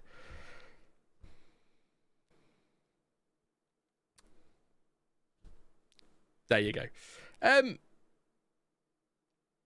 I'm I may have asked this question before. Albon's lap time's deleted. I said he was on the margin, didn't I? I said he was close a couple of times. That lap time's been deleted. Colapinto is now through. Bortoletto, Ocon, Stroll, Albon are out, and Hadjar as well. So it was track limits at turn 15. At turn 15, I would have been the exit at turn 15, wouldn't it? I didn't see that one. I thought it was on the limit for turn 12 and for turn 19, but he was over the limit for turn 15. So Alex Albon out, P19. So good news for Franco Colapinto through. Bad news for Alex Albon. But that will now put Stroll from 18th to 20th. I was going to ask the question, if a driver qualifies 19th on the grid and gets a 5-place grid penalty, do you think they should start in the pit lane? Or is that really harsh? I just feel like if you start 19th or you start 20th to get a 5-place grid penalty, it's not a penalty, is it? So let's have a look. Oh, yeah, very wide actually at turn 15 in the end. A little bit of turbulent air there, maybe playing its part from what looked like a Sauber, but them's the brakes, as they say. He said for what corner? It's a turn 15. He said he feels like my front tyres were on. So they might have to review this one, but how much time before Q2? Not long. It'll be about 5 minutes while they just... It is marginal at turn 15 on the onboard, by the way. That's Stroll, though, Sean, so I don't know why you're looking at that one. I went Albers on board, but yeah, no, about a few minutes yet. They've just finished for Q1, so Q2 not far away. I don't know if there's a specific time. It might be a bit longer because of the Hadjar crash. There might be a bit more of a gap. I don't know how that affects how things roll on, but yeah, there you go. Starting from the car park, says sighted canvas. Seems fair. I'll read it. Incident involving cars 4, Norris, Antonelli 12. Failing to follow race directors' notes. Maximum delta time. Nothing will happen. There you go. Stroll really looks like he can't be bothered anymore. It's funny, actually, Nick. I've said this like 6 times on the stream about how I was talking to Jonty and Stuart earlier. I do feel like... I probably am wrong. In fact, I almost certainly am wrong. But the only way I can kind of sum it up is he looks like his dad wants him in that car more than he wants to be in that car.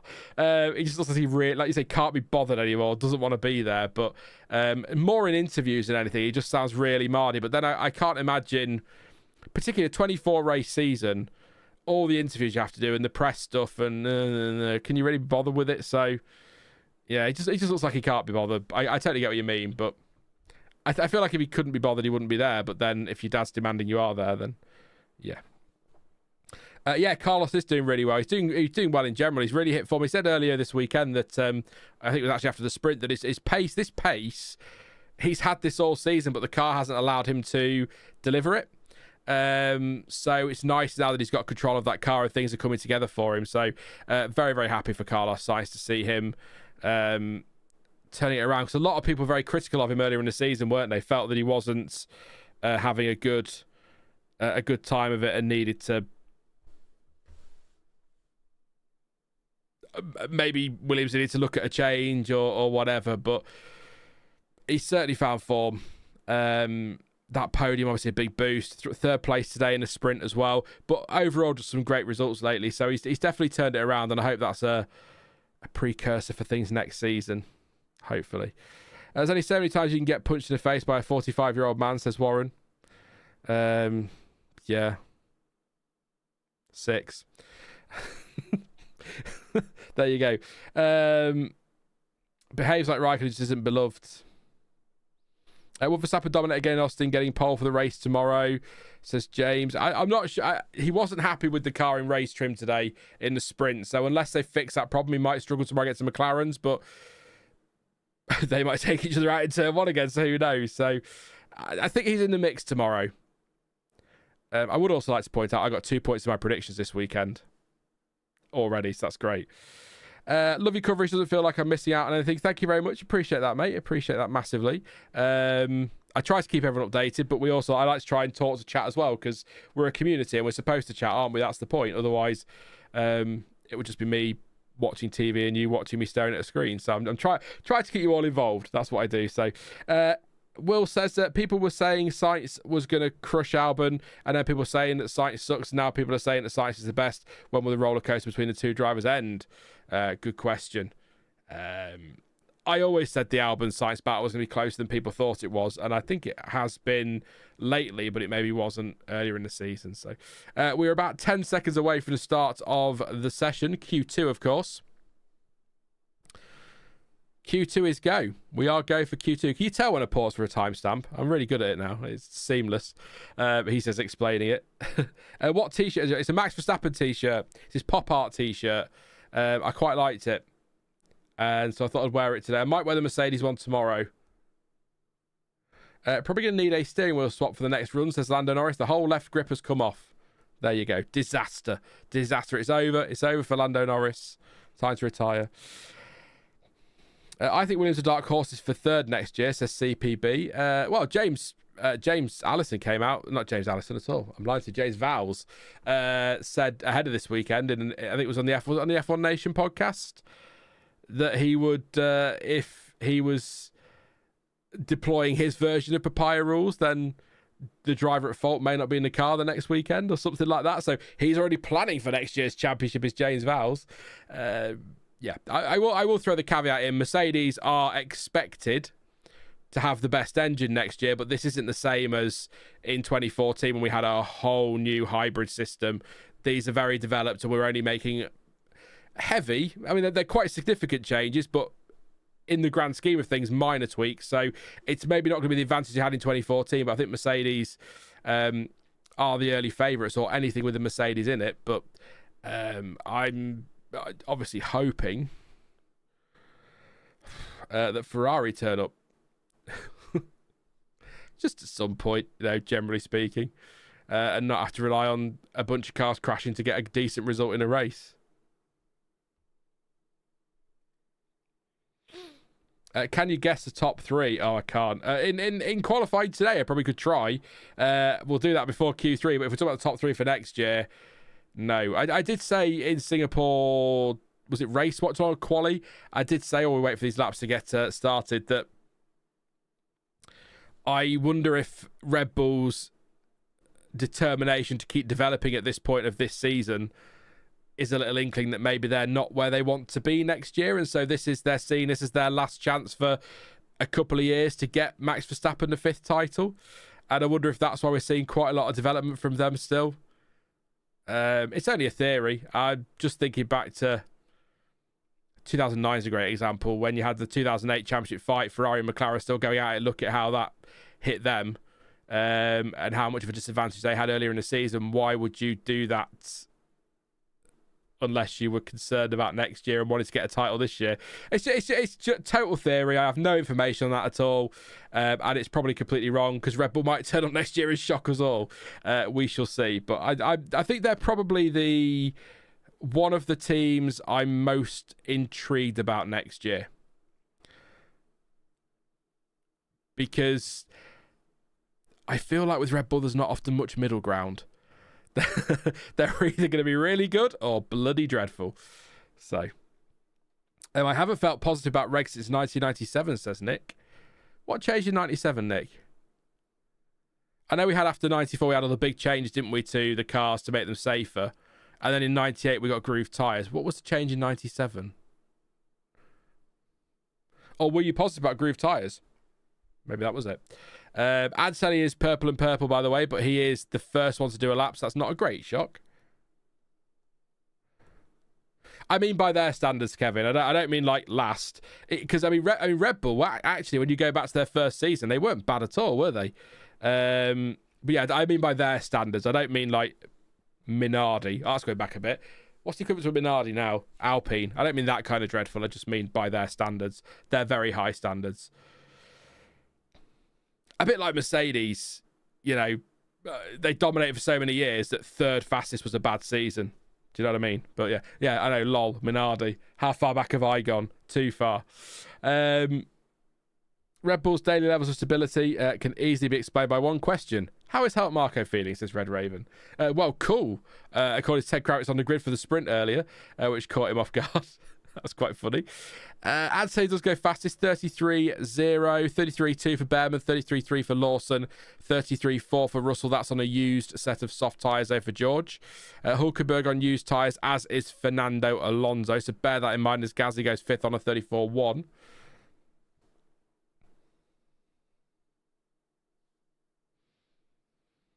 Carlos Sainz 133.124 goes second fastest there. Verstappen purple in the first sector. Nick says 97 was the last year with V10 engines and without groove tyres. No, yeah, we had groove tyres till 2009, didn't we? They lasted quite a while. A lot of people didn't like them.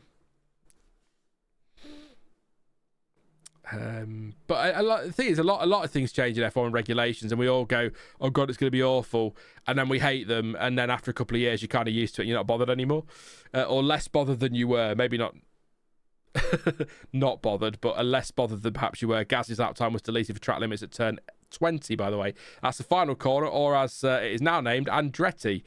32.8 for Norris. He goes fastest. Is it just named Andretti, or is it Andretti Curve or Andretti Corner? Or Verstappen does a 32.7, goes a 10th and 3/4 quicker than Norris. 0.175.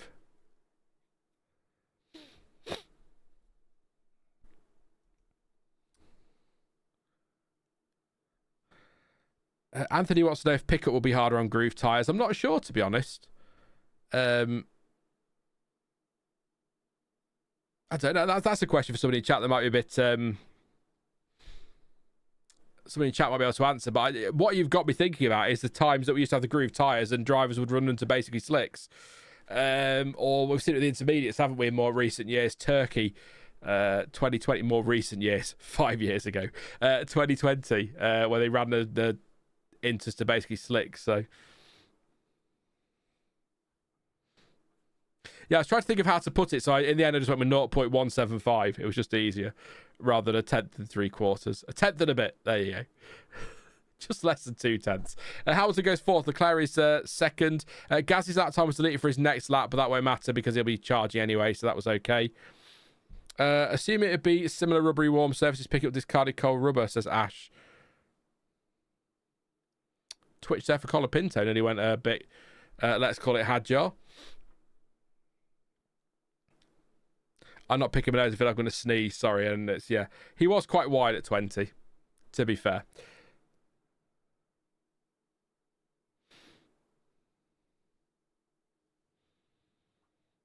We have a Max Moses to thank for that. That man was full of bad ideas, says Nick. Was that the groove tyres? Lawson is disturbing me on purpose, says Tsunoda. The V8 engine that we were used for F1 cars from 2006 until 2013, when they are very good to hear the vibration of the old engines in the V10. They're raspy. They're nice and raspy.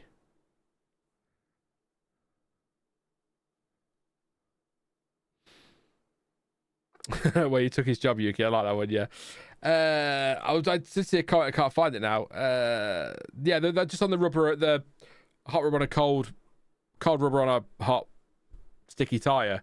I guess the point with the groove tyres is that you've also got, there's a little bit less surface area, isn't there?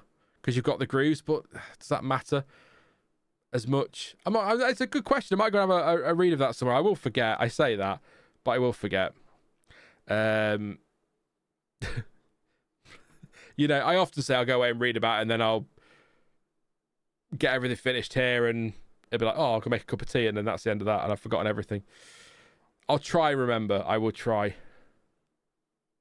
1 3/4 tenths, says Warren. That'll do. That'll do.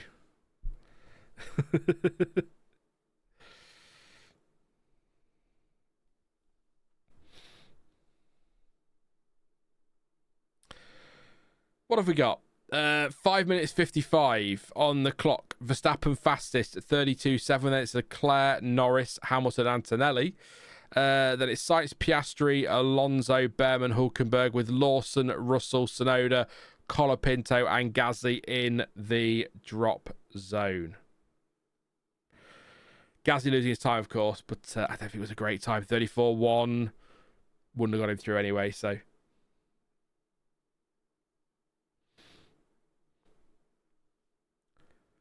I think I saw some. I can't remember what it was. I was reading something the other day, and it made me a little bit more optimistic about next. I think the initial concerns about next year, for me, came from drivers and teams saying, these cars aren't working. This is not going to work, and they're going to be slow, and they're just going to be awful cars to drive, and there's going to be too much management.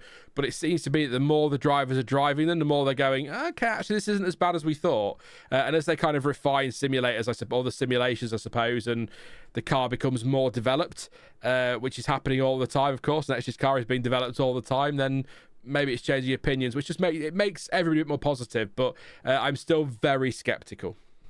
Very skeptical.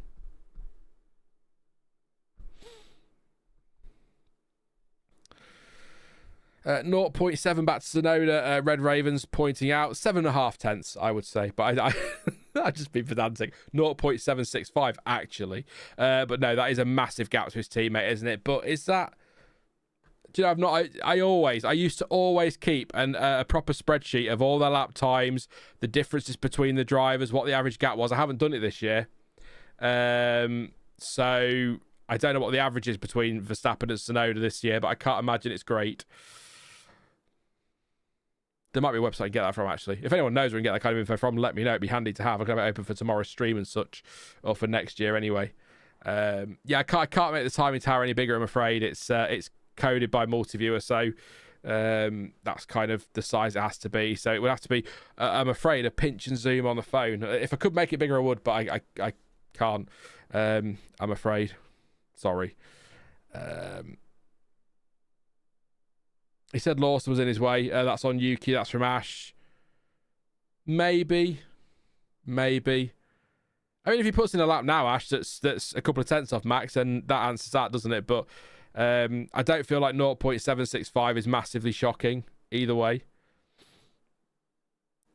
I'd like to think he can get Q3 today, though, in that Red Bull. 3 to go. 3 minutes to go. Here we go. These final laps are pretty important. I think Verstappen is not on track. Looks like Leclerc is coming out. Norris looks to be exiting the pits as well. I'm looking at the driver tracker. Hamilton's there as well.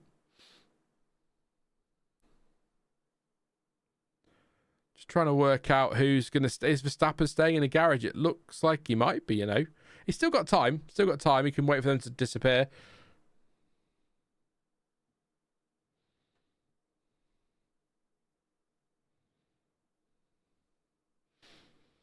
So here goes Tsunoda then. Let's see what it does. Bearman's 25.1 is what he needs to beat for time to get through. He's 8 thousandths up on Bearman's time. That car is getting well out of the way, so can't do much more than that. Looking okay there, Tsunoda. Through there. Projected knockout is 33.1, so that means everybody from Sainz down is definitely in danger if we believe that. You probably have to throw the 2 Mercs in there as well on 33.0. So, yeah, give or take a couple of tenths, of course.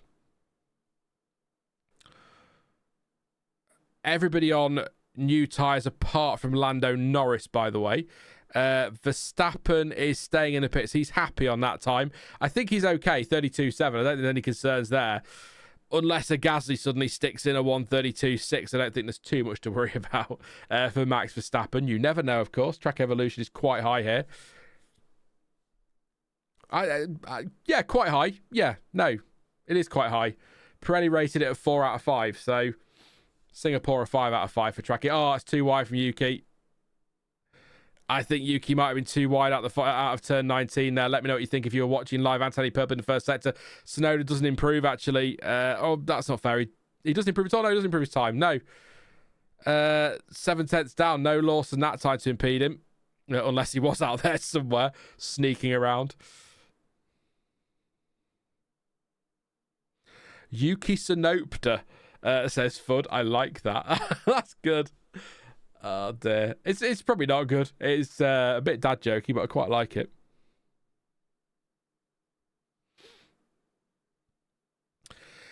Who's improving? Right. Hulkenberg, Colapinto, Gasly, obviously, because his lap time was deleted. Norris, we'll see what he does through the first sector very, very soon. He's coming up to cut the beam for that in just a few seconds' time through turn 6.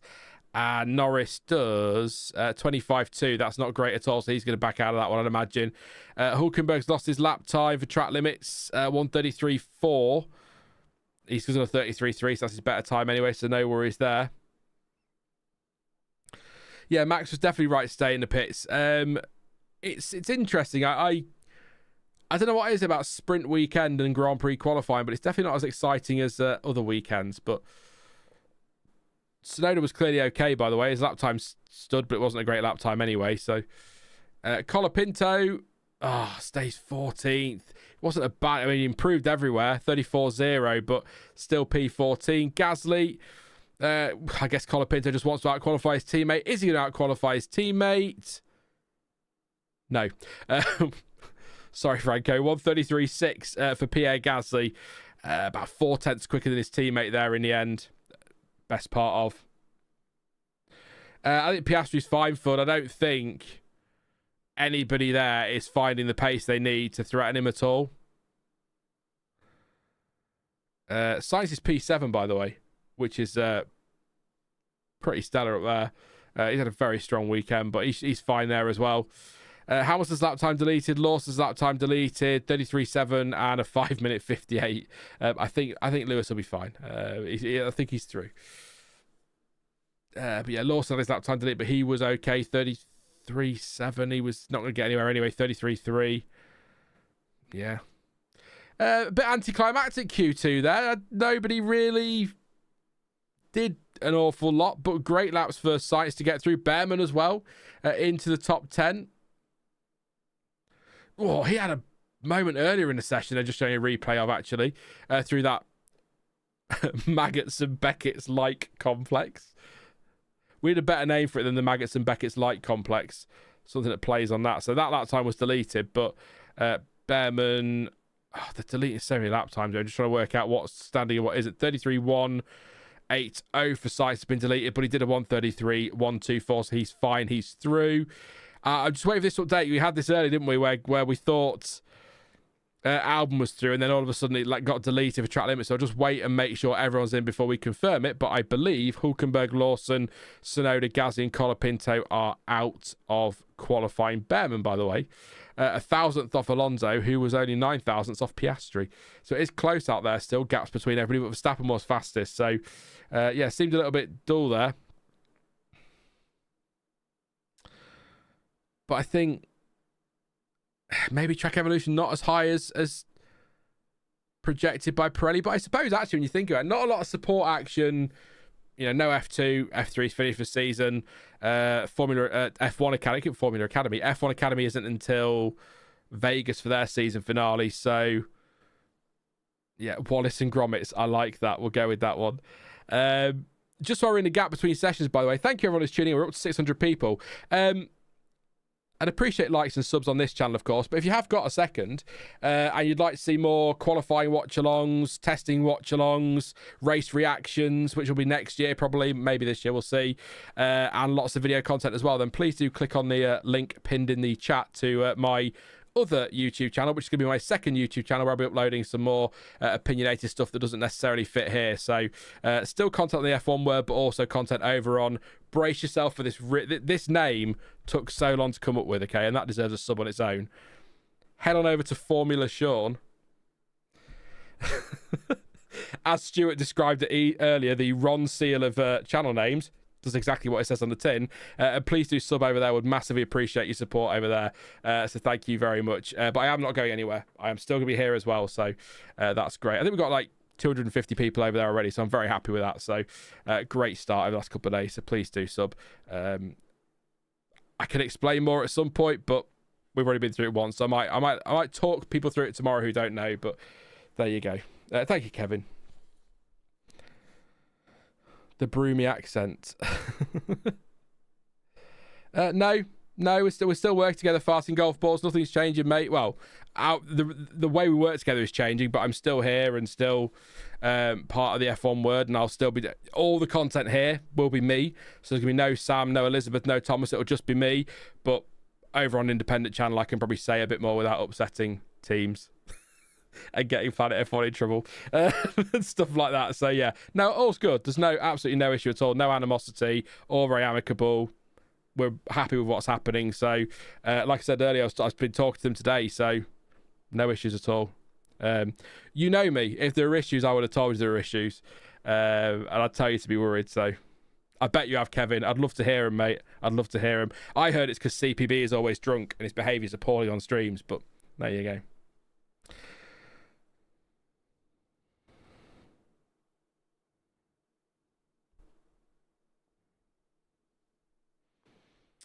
Zach Brown on the pit wall again. Wonder what he's got to say about Nico Hulkenberg today. Oscar Piastri looks a bit warm in his car. It's 34.1 degrees out there, which is, as I said many times, about 24 degrees hotter than I like it. So, Kevin started a lot of rumours. There you go. I thought you had, Kevin. I thought it was all you. All of these burner accounts abusing me, Kevin. It's terrible. I can't take it anymore. Can't take it. Bruce says, go Carlos. Absolutely. Yes. Top 7 at the moment. So hopefully Q3, we'll see a great lap from Sainz. I'd love a Sainz surprise, or an Alonso surprise. Somebody getting in that top 5, maybe top 4, just to mix things up tomorrow. Like we had with Hulkenberg in the sprint, qualifying top 4. So if Chamber isn't doing a season quiz on his channel, can you nick them, says Moray. I could ask him. I don't think I'd be able to put the effort in that he did. I know the work that went into them, and they took him a long time. Yeah. I mean, you could tell they took him a long time. There's a lot of quality in there, but it was good fun. I love seeing Williams back up there, says Kevin. James says heat hazard means temperatures over 30 degrees and very hot in Texas. Absolutely. Yeah, heat hazard this weekend. I meant to say that's why you're seeing all the fancy cooling vests and that the drivers really seem to dislike. But there you go.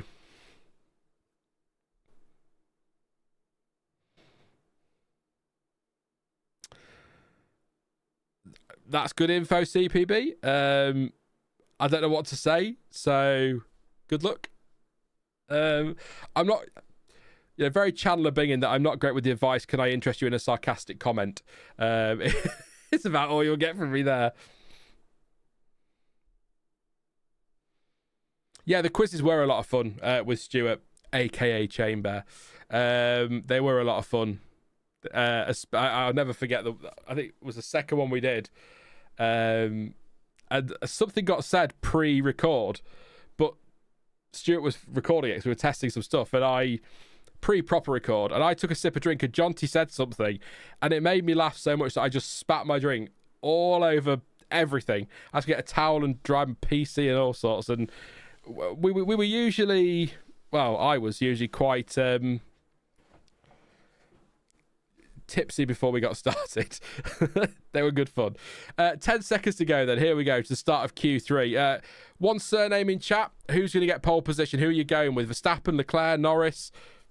Who knows? Carlos Sainz. Let me know in chat. I'll read some out. We'll wait for the laps to go. We'll go for Q3. See how we go. Moray. I'm not getting involved in this conversation. That is all you, chat. It is all you. Fuzz says Piastri. Pascal's gone with Verstappen. Spaghetto629 says Alonso. Anthony says Franz Herman. There you go. Arthur says Norris. Fasting Golf Ball says Hadjar. You never know. He could surprise us. He might jump in at Red Bull. Michael says Verstappen. Nick says Norris. Ash says Hamilton. I'll throw it out there, but I think Max. Jessica's gone with Leclerc. Love to see a Ferrari up there. That'd be great, especially after the start of the weekend. Not a great start, was it? Sighted Canvas says Hulk. Unlikely. Verstappen will do it again in Austin for pole, as he did in sprint quali, says James. Josh says easy Max. Lee's gone with Verstappen. Beardman, says Moray. I think he means Bearman, but can we call him Breadman? We'll call him Breadman from now on. Alexis has got, or Alex is Mockler or Alexis. I think, yeah, I've covered you there. There you go. Leclerc. CB says Sainz. Alonso clears them all by 1 second, says Flamid. That'd be incredible. Anthony says Herman. Ash says Stoffel, of course, the only correct answer. Aaron goes with Verstappen. And one more. I guess realistically you shouldn't bet against Verstappen, though I'd love a Hamilton poll, says Red Raven. There you go. Previous polls: Norris, Leclerc, Sainz, Verstappen and Bottas. That's 5 different poll setters in the last 5 races. Interesting. At Austin. So is Formula E still a thing, says Corner Wookie? I think so. I believe it still is. I've not seen that it's gone anywhere. I imagine they're still doing something interesting, but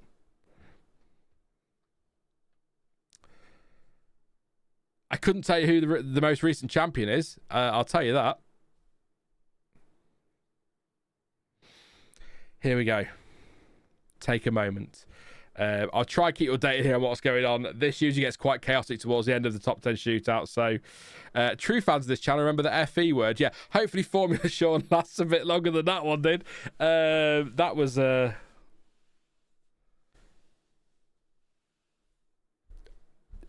happened. What can I say? Antonelli is going to be first to get a... Is he or is it Russell were the first to do a lap? It's going to be a Mercedes by the look of it. Well, Piastri's a bit further into the lap, to be fair, so it might be Oscar Piastri, but I'm trying to work out on lap times where everybody is now on the tracker and who's doing what. Verstappen's slow, so I assume Piastri is going to breeze past him. Last champion was Ollie Rowland. Finally. He's been in it for a while, hasn't he? I'm sure Ollie Rowland... Has Ollie Rowland been pretty much in from the start in Formula E? Or certainly, he's been there quite a while, hasn't he, racing in Formula E? So good to see him getting a title.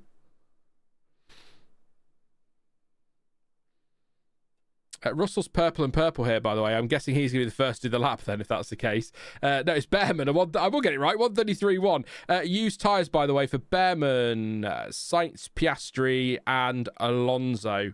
I'm guessing Verstappen saved a set in Q3. There's an Aston Martin getting a lovely tow there.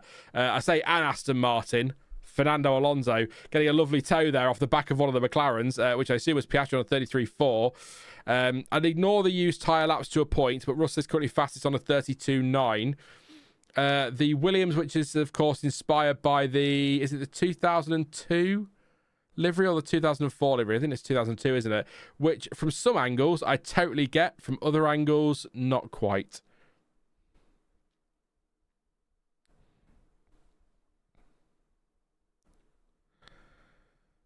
Verstappen, fastest in the first sector. Nice fresh set of soft tyres. We've got... Was that a yellow flag being waved there? It might just have been a flash of yellow I saw, but maybe not. Nothing on the driver tracker, strangely enough. Here goes Norris round Turkey turn 8, which isn't Turkey turn 8. It's right-hander for starters. Looks okay through turn 19. This is on a fresh set of tyres. This is an important lap for Lando here. Fresh set of tyres. Over the line he goes. Does go fastest on a 32.9, but Max Verstappen is absolutely flying, and he's still got what has been a very strong sector for Red Bull this weekend to do. He's got Bearman and Alonso ahead. He should be okay from those two. They should be through there. So Max just needs to keep it within track limits at turn 19, which he does, and of course at the final corner. 32.904 to beat. Very nicely there from Verstappen, and it's a 1:32.510. Max Verstappen, 4/10, best part of 4/10 quicker than Lando Norris is Max. Interesting. And that's new tyres there for the top 4, by the way. Verstappen, Norris, Russell, Antonelli. Bearman through to Alonso, all on used tyres, and then the 2 Ferraris on new tyres. So that's a cracking lap, that, from Max Verstappen. Ash is like, 0.394 actually. Or we're doing that, are we? Are we getting passive aggressive again? If we're doing that, I'm going to get back to being passive aggressive. I'll do it. Ash. Max doing Max things, says Pascal. 394 thousandths actually, says Kevin.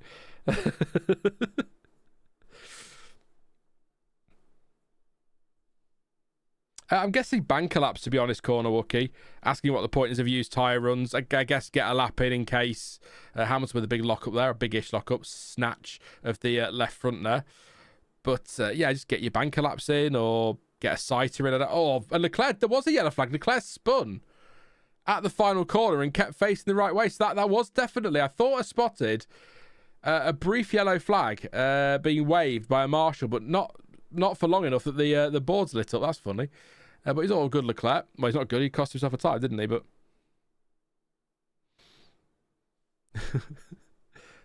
the track is a bit more difficult than I think. Says Max Verstappen, who sits 0.394 ahead of Lando Norris. So, you know, he's doing all right, isn't he? Purple sectors, by the way. Verstappen, Antonelli, and Verstappen again. 24.9 in the first for Verstappen, 37.3 for Antonelli in the second sector, and 30.1 for Verstappen in the third sector.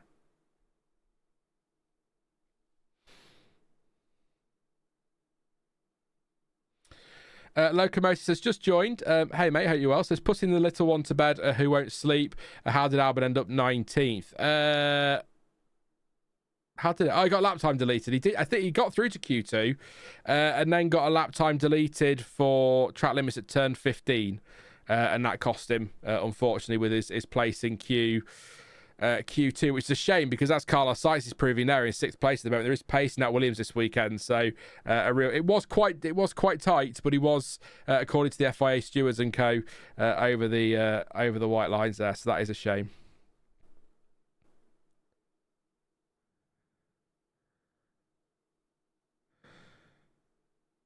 I'm listening to Ted here. So Oscar Piastri is going to be second on the road of the McLaren, so he's going to have the better track conditions. Is that the repercussions of the next to nothing incident at Singapore? Look, all that is Singapore. I'll say it again. I said it 2 weeks ago. That race was so flat that we had to try and get excited about something, and I think we all got a bit carried away. When you watch it back now, you're kind of like, I get Piastri's frustration, but nothing in it, is there really? It just, Norris had the choice of hitting the back of Verstappen a bit harder or trying to avoid a bigger collision, and his teammate happened to be there. So that's what Ted is saying. That Piastri's getting the better track conditions, which, I mean, sure. I'd be very surprised if Norris gives him a toe. He might do. Maybe that is the repercussions. I mean, while we wait for these laps, chat, what do you think? I mean, do you think this whole repercussions thing is just something they're telling the media just to shut people up? Or, I mean, either way, I think it's a bit ridiculous, to be honest. I mean, let them race. If they collide, they collide. As we saw this morning, if they collide, they collide. Let them go racing. You've got your Constructors' title now.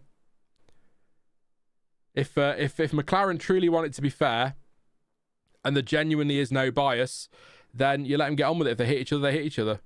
Title's done. That'd be way more fun.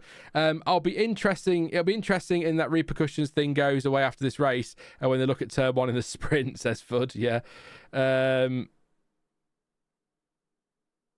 I have blocked most F1 related media. No offense, Planet F1, says Red Raven. Cadenza says, no, I don't think they lied about it. There's more a chance of me being on pole than Hamilton, says Max. Happened to be there. That's up there with Ted and that knob Crofty, says Steve. I feel like I've missed something. Unless you're responding to somebody else in chat, that may be what it is, but not sure what you mean there, Steve. But yeah. Yeah, it's just not a big deal, is it? No, not quite. We're nearly there, Scar. We've just got a minute left. We're on off. We'll just wait for people to gear up for their final runs now. Leclerc is starting his. So let's... I'll ignore you for a minute, chat. We need to go. Currently behind schedule is what Verstappen is saying on the radio, or has been told on the radio. So they're going to be tight here. We'll keep an eye on this one. But yeah, we'll focus on this, and I'll come back to you guys. We'll do all of the post quali chat as we do. Bit of reaction, if you will. Answer some questions, bit more silly banter and all that business. But yeah, Charles Leclerc over 2 tenths behind in the middle sector on Max Verstappen, so no threat here unless he pulls out the most remarkable final sector we've ever seen. I don't think Charles Leclerc will be threatening for pole here. Max Verstappen's got 20 seconds to get from turn 16 to the line. Antonelli is slow. I suspect Max is going to be a bit tight here for time. He's going to have to get on with it. We've got 7, 6, 5, 4, 3. Max isn't doing it. 2, 1. Max Verstappen has not made it to the line. Max Verstappen has not made it to the line. How do these teams who claim to be part of the pinnacle of F1, pinnacle of motorsport, manage to fuck this up every weekend in some way? It's absolutely ridiculous. Max Verstappen won't get to the lap time, but fortunately for him, he's still 3 tenths up the road from Charles Leclerc here, who went P2. That's ridiculous from Red Bull. Just it was ridiculous yesterday when all those cars missed out in sprint quali. Oh, dearie me. Let's see what happens at Oscar Piastri. 25-1 for him. 2 tenths down on Max Verstappen. Lando Norris not started his lap. Is Norris done? Because Norris's lap times are not great at all. Sainz over the line. Lost some time now. He stays P8. This is all rather anticlimactic. We're all looking at Oscar Piastri and Kimi Antonelli here, I think. Because unless Norris has done an excellent final sector, he's going to be... Yeah, he goes second, so much better. In fact, purple final sector for Norris. He needed that. He goes second, but still 3 tenths off Max Verstappen. Piastri is down on Verstappen in the middle sector, as is Antonelli. Round the final corner comes Oscar Piastri to the line, goes P6. What is going on with Oscar Piastri this weekend? P6 for him. And Antonelli, what can he do? Through the final corner. And Antonelli goes... He stays 7th. I mean, that was thrilling, wasn't it, in the end?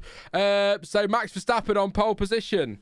Despite Red Bull messing up his final chance at a run, 132.510, 3 tenths of a second quicker than Lando Norris in P2. Charles Leclerc only 6 thousandths behind, by the way, in 3rd place. George Russell 4th, 5th for Hamilton, 6th for Piastri. I mean, if that all stays like that tomorrow, then good Lord, we really have got a championship fight. 7th for Kimi Antonelli, 8th for Ollie Bearman, 9th for Carlos Sainz, and 10th for Fernando Alonso.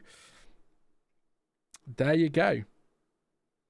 Max on pole. I will say, and I'm sorry to repeat myself if you've been with me for the whole stream, but I will just say it very quickly. We've got over 1,000 people here. Please do go and subscribe to the channel that's pinned in the chat. That is my 2nd channel. I'll be uploading content there from next week. We'll do live streams as well. We're going to have other creators on. John T will be there at some point as well for some live streams. Stuart too, hopefully. There'll be video content as well. I am still uploading to the F1 Word, but I'd really appreciate your support over there as well to get that channel off the ground so we can have 2 places to talk nonsense about F1 here, where we'll do previews and some of the watch-alongs, and then the other channel where we'll do some of the watch-alongs and then a lot more opinionated content. So please do do that, and drop a like as well on this stream before you go. That'd be greatly appreciated. So if you are disappearing, completely understand why. Thank you very much for spending your Saturday with me. Any support is always appreciated, so thank you for that. And hopefully we're back for the race watch-along tomorrow on this channel at, I believe, 7:30 p.m. BST UK time. So I think the race at 8 p.m. So a little bit earlier tomorrow. So hopefully see you for that one. If you are sticking around, we will do post-quality chat like we always do. I'll take loads of your questions, probably for a good 20 minutes, half an hour, and I'll run through the order and all of that as well. So that'll be amazing if you want to stick around, but I totally understand if you want to go and get on with the rest of your evening. But yes, I am going to take a post-quali pit stop. 15 seconds. I've got Ribena tonight because I'm such a grown-up. I'm going to have a quick drink and then I'll do the order and then we'll do questions and such after that one. So just give me 15 seconds. You can count them.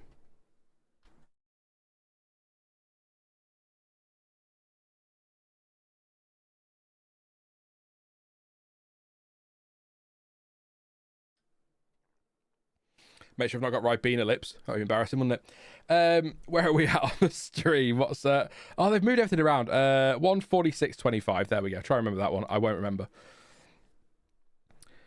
Max Verstappen is on pole position for the 2025 United States Grand Prix at Austin. Great lap from him, 0.3 quicker than Lando Norris, even though he didn't manage to get his second flying lap in Q3 because the team sent him out just too late to get the lap over the line. He was a couple of seconds shy. It was pretty close run stuff, but in the end, didn't really matter. Charles Leclerc, third place, only 0.06 of a second off Norris, so great stuff. I should say about Norris, lap wasn't exceptional until the final sector when he delivered a 30.1, the quickest of the session. So great final sector for Norris when he needed it. George Russell, given where I thought Mercedes was going to be this weekend, I think that was a great session for him. Fourth place there. Lewis Hamilton in P5. Oscar Piastri only P6. If you missed the sprint earlier, Max Verstappen won it. Neither McLaren scored because they collided. Because of all sorts of chaos at turn one, meaning Verstappen closed the gap to 55 points. If that stays like that tomorrow, as unlikely as that may seem, things are going to get very spicy. So stay tuned to F1 for 2025. It could be about to get very interesting. Kimi Antonelli, P7. Ollie Bearman, excellent result for him in P8. Actually out qualifying Carlos Sainz in the end, who I think has been pretty exceptional all weekend, actually, is Carlos. So for Bearman to do that, that's impressive. And Fernando Alonso in P10, actually between Sainz and Alonso and Bearman, there was absolutely nothing in the end. In fact, actually, Fernando not far off P6 from P10. That's how tight it was. Nico Hulkenberg, P11 with Liam Lawson in 12th, and Yuki Tsunoda only 13th place. Pierre Gasly 14th with Colapinto 15th. Actually, a couple of laps today from Colapinto. Seemed really strong, and then either fell away or just other people were generally quicker. The Alpine's not a good car, is it? So great result for both those today, really, into Q2. Bortoletto 16th, Ocon 17th, Lance Stroll 18th. He'll take a 5-place grid drop for his bumper cars, let's say, his demolition derby with Esteban Ocon in the sprint. Alex Albon, P19, did get through into Q2. His lap time was deleted for track limits at turn 15. And Isack Hadjar, I mean, the session was over pretty much before it started, wasn't it? He crashed at turn 6 very early on in Q1. Quite a hefty smash. Early prediction, I suspect he might have to start from the pit lane because they may have to make some changes out of part firmware to that car. They may want to anyway, take a chance for a new engine maybe, and maybe some setup changes too. But yeah, not great for Hadjar. P20 at the moment on the grid, but we'll see how things go for him. Right then. Any questions, any comments about qualifying or the race tomorrow? Let's have a bit of a chat for a few minutes before we wrap up for the day. As always, thank you for your support, and please do drop likes. And we're 6 away from 100 on the likes, by the way, so 6 more likes and I'll get to 100 and then I can shut up asking. There you go. That's what I normally say. It normally works because you don't want to hear it anymore, but yeah. I'll read some of your comments. It will be nice and chill for 20 minutes, half an hour, and then we'll wrap up for the evening. It'll soon be midnight, but we're getting that way. Last minute suggestion, says Red Raven. Rename your second channel to Formula Forza, Sean. Then you'll be the proud owner of the F1 Word and FFS. I'll be honest, Red Raven, I was trying to find a way to do FFS, and then when I came up with the name, I sort of Googled and looked around. FFS, Formula for Success, was Eddie Jordan, David Coulthard's podcast. So it didn't feel right with Eddie passing this year to take that away. So I didn't want to be ripping him off. So I just went with Formula Jean, which, by the way, does also still abbreviate to FS, which is fuck's sake. So, I mean, it still sort of works. Still a play on that one, I suppose. So, Warren says, other than Ribena, name a drink you had as a child that you hadn't drunk as an adult. I'll start. Tang, says Warren. Lee says, Ribena, party time. I was going to get an apple Jack Daniels, a ginger ale, and then I thought I better not. I not for streaming. I might, maybe tomorrow, we'll see. But I drink that I had as a child. Panda Pops. Who knows? Panda Capri Sun's a great shout. I can't be honest. I think I drank some of my nephew's Capri Sun at some point in this summer, so I can't really comment on that now. But yeah, Panda Pops. I remember Panda Pops at school discos. That's going back a couple of years for sure, isn't it? School discos. More than a couple of years. That made me sound a bit. Anyway, Vimto. Yes, Vimto. That's a good one. You could buy still Vimto now, which just doesn't sit right with me at all.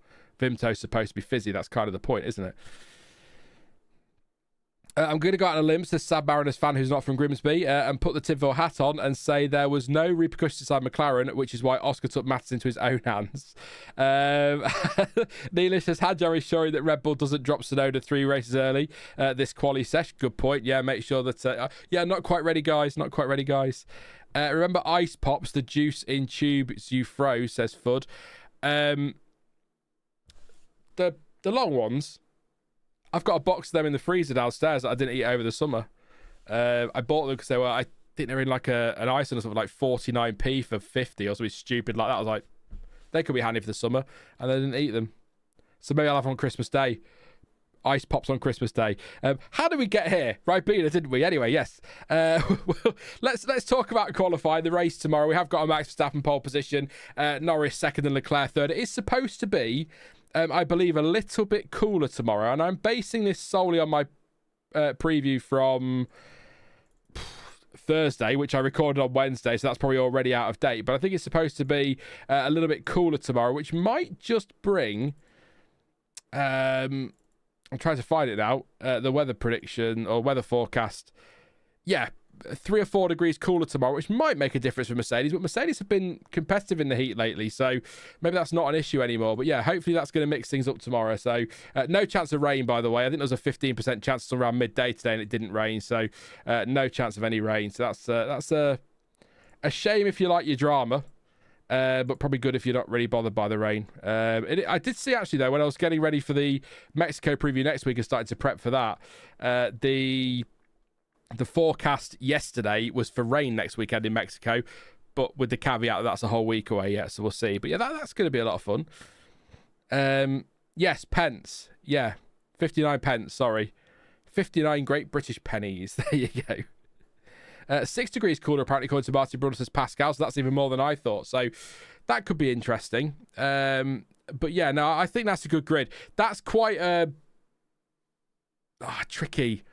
Verstappen and Norris will want to fight because they need to maximise the points they take out of Oscar Piastri. But with Piastri being down in P6, neither of them can really afford...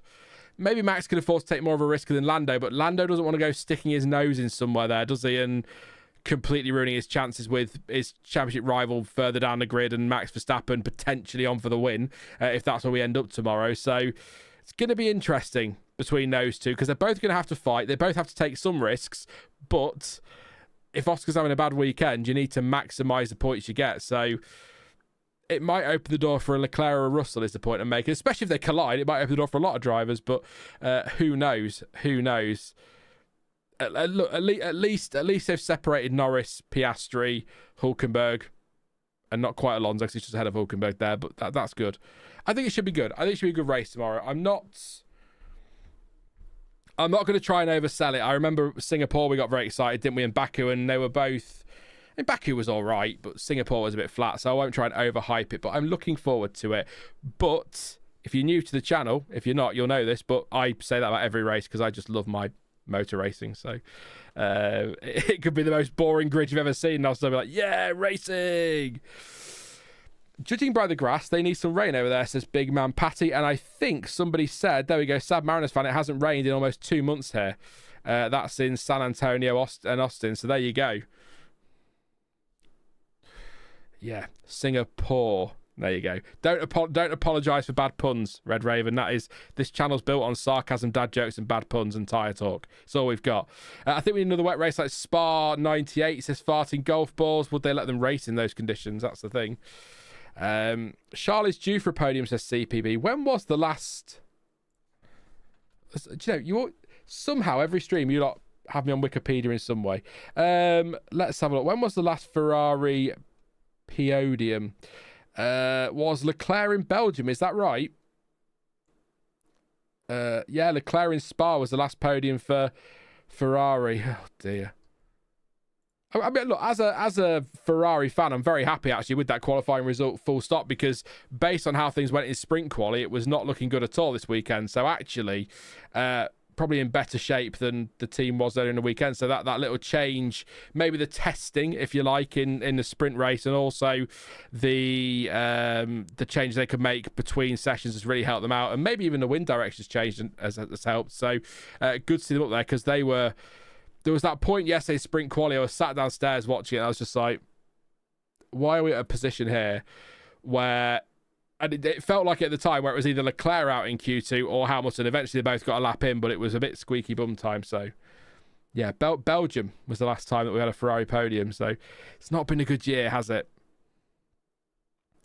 I won't get my hopes up. I never get my hopes. I stopped getting up my hopes up for Ferrari a long time ago. A very long time ago. God, I love watching him race on a decent track instead of a city street. Says Navi Pants. 100%. Nothing beats a proper. See, I say proper racetrack. Would some call it? Would this be a? What do you call it in America? Is this a road course? No. I might be. It might be. I don't know. But proper purpose-built racetrack, and I don't mean like these hybrid ones we get like Madrid's going to be, but a proper racetrack. It's always better. It's also easier to do the track maps for the previews because it's easier to trace them. So new channel name idea: SHIT Sean's Hot Independent Takes. I don't think I get away with that one. Yeah, monetization might be a slight problem. Might put people off, but yeah. Nothing beats a Jet 2 holiday. Oh, that's that song in my head all bloody night now. Thank you, Anastasia. Appreciate that. Being a Ferrari fan requires a healthy amount of delusion, says Sad Mariners fan. Yes, and therapy. I tell you that for nothing. You'll be glad to hear there is no further action on the Max Delta time investigation. I did think there would be, but there we go. It's good to know. Also on Norris and Antonelli as well, no further investigation on those two. So, yes. Any questions? And then we'll do some predictions for tomorrow's race. Sighted canvas, why? Why? I'm not singing. Any questions related to qualifying or the race tomorrow? If not, we'll do some predictions in a few. And then we'll just keep talking rubbish for another 10 minutes because that's what we do. It's what we do. Everyone's on board. Everyone's on board with that suggestion.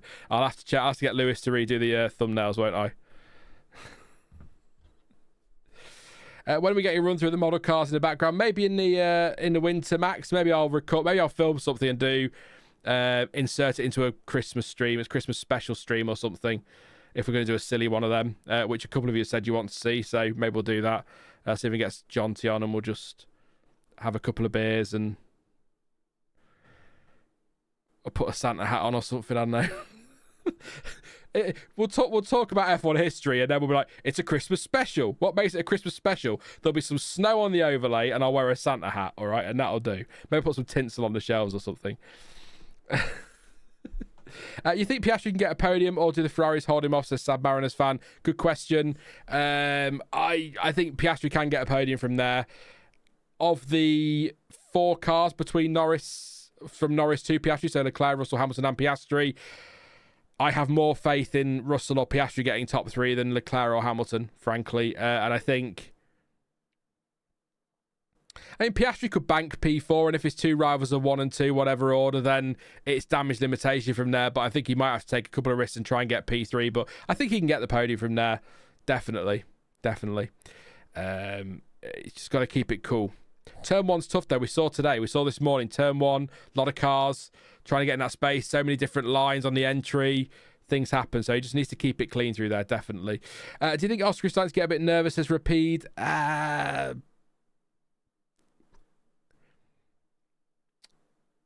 Nervous and pressure, sort of the same thing, I guess. Yeah, I think the pressure's starting to tell. He is the championship leader. I'm sure he'd rather be the championship leader than having to do the chasing. But they say that it's, he gets this part of the season, it's easier to chase because there's less pressure because you can take more risks. But the pressure probably starting to tell a little bit. I think the fact that the field has naturally converged quite a bit means that there's less room for mistakes because the gaps, apart from looking at that table now, maybe not, but the gaps between each car are so small now that it's very difficult to slot into gaps. So you're a couple of tenths off. That could be the difference between P3 and P6 or 7, for example, rather than in the past in F1 when teams are dominated, 2 tenths could be the difference between second and third, if that makes sense. If not, I apologise. I'll try my best. But I think the pressure more than nerves, but I guess you could put nerves and pressure together, I suppose.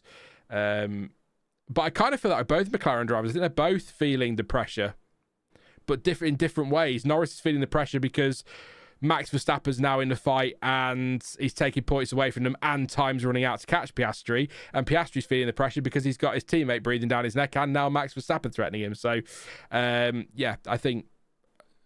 I guess if you want the short answer, yes, was my answer to that one. But I thought I'd go the long way round. Why not? What tyre do you think drivers will start on tomorrow? Oh, yes, it's tyre talk time. This farting golf balls. What do we think? Tyres tomorrow. Pirelli, I'm trying to think of what Pirelli says. So Pirelli, because they've skipped a compound this weekend, Pirelli are saying that teams are probably going to be looking towards C1, C3, so hard to medium, one stopper.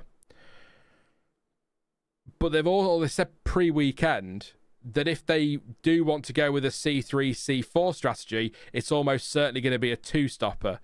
So I expect most tomorrow will start on the mediums at the front and then go to the hards. But someone like a Leclerc could maybe try something different and start on the softs and then go hards or softs and then a couple of medium stints or something, just to try and, if they haven't got the outright pace to threaten tomorrow, then having a tyre delta might help them.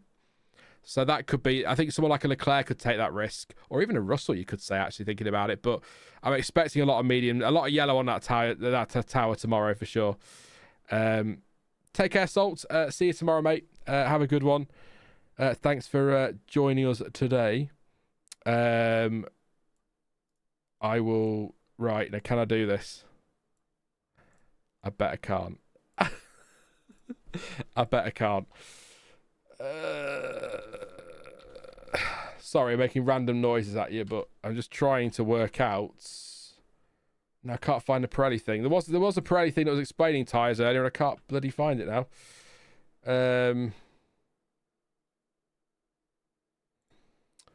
Yeah. No, I can't do it. I basically that's what they were saying about tyres before the weekend, and I can't seem to find the thing that they were talking about earlier in the weekend about tyres. But yeah, sorry. And I think, do you know what? Red Raven makes a really good point there, not for the first time. So I think all will start on mediums to keep the options open. That's it, isn't it? If you start on the mediums, you can go hard. You can move to the hard tyre and just one stop. Or you get a safety car, you could try a soft or a second run on the mediums, and it gives you options. Starting on softs kind of... In fact, yeah, starting softs probably pushed you into a two-stopper, doesn't it? Which caused you problems. Yeah, that's a good point, actually. But it's one of those things where Pirelli are trying to spice up the strategy options, and every single time they do it, we just end up with a boring one-stopper. So I fully expect a boring one-stopper tomorrow. Oscar Piastri talking to Sky. I'll listen to this, and then we'll wrap it up there. See what he says. Is it going to be PR, or are we going to get some info? Does say no mistakes.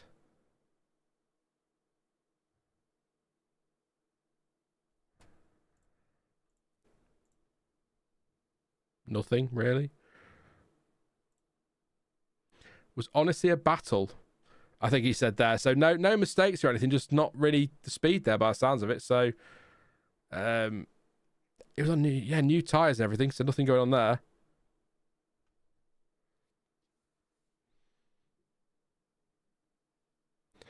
Yeah, a lot of we'll see tomorrow, basically. But why did Pirelli choose these compounds, says Nick? They should have gone for C5, C4, and C1. This is the thing with skipping compounds, isn't it? If you want to spice up strategy, the easiest way to spice up strategy is to bring a tyre that's going to fall to pieces. And like you say, Nick, I think we had this conversation in Singapore, didn't we? They didn't want to bring the softest compound to Singapore because they were concerned it wouldn't last. But I'm sure it was you, Nick, that said it. If the tyre doesn't last, then you pit and change it. That's the point, isn't it? So if you want to skip compounds and you want to spice up strategy, bring softer tyres. And if the drivers and teams go, oh God, they don't last more than 10 laps, well, tough. You either make them last more than 10 laps or you have to pit. That's kind of the point. So that's the easiest way to do it. But they keep trying to come up with these ways to make it work and mix things up and spice it up. It doesn't really work, does it? So, yeah, I don't know. The same stuff. And the problem with bringing a tyre that is too bad is no one will use it, forcing everyone onto the same strategy, says Ford. Exactly. But if we all go, if you went to the extremes, I don't think you'd ever take and by extremes, I mean, this is the most extreme example I can think of on the fly. If you were to take the softest 3 compounds to Silverstone, you would never take the softest 3 compounds to Silverstone. But if you did, you're guaranteed a multi-stop race. You're probably also guaranteed multiple punctures. But that's the point I'm making. If you go with the softer options, then actually you're forcing them into multi-stops. But I'm just going to mute this because Danica Patrick is talking and I just can't. I just can't. End of. Any more questions for just to be clear before anyone says, it's not because she's a woman, it's because she's an idiot. That's the only reason. But Pirelli needs to figure out how to make the tyres less heat sensitive. The tyres overheating is the biggest issue that happens on the soft today. It's a Sad Mariners fan. Citing Canvas says Pirelli should give teams a joker set of tyres. They won't know if it's hard, medium or soft until it's time to put them on. Oh, that's spicy. I like that. Wish we still had the Goodyear Bridgestone tyre war, says Nick. What's more likely to happen? Christian Horner buying a stake in Ferrari, controlling the board and winning, or Fergie coming out of retirement and getting another treble with Man United? Fergie coming out of retirement and getting treble with Man United. Sort of a football-y F1 comparison here. John Elkann, the big guy at Ferrari, has said that he fully backs and supports Fred Vasseur. So he's fired. Usually in football, when you get the backing of the board, you're in trouble. Actually, just very quickly, if anyone follows Premier League football, I'm sure a lot of you do. I will say, Ange Postecoglou not doing a great job at Nottingham Forest, but being sacked 90 minutes after a football match is fucking brutal. Absolutely brutal. I was like, he's going to get sacked, and then I was like, he's already been sacked. Jesus Christ. That was done in the tunnel by the sounds of it. Goodness me. You think Colapinto will stay out the season? I think Alpine will drop him for the last race, as they did with Ocon. Says Red Raven. I think he will see out the season. It looks as though Colapinto is odds on, if you like, to be in that car next season as well.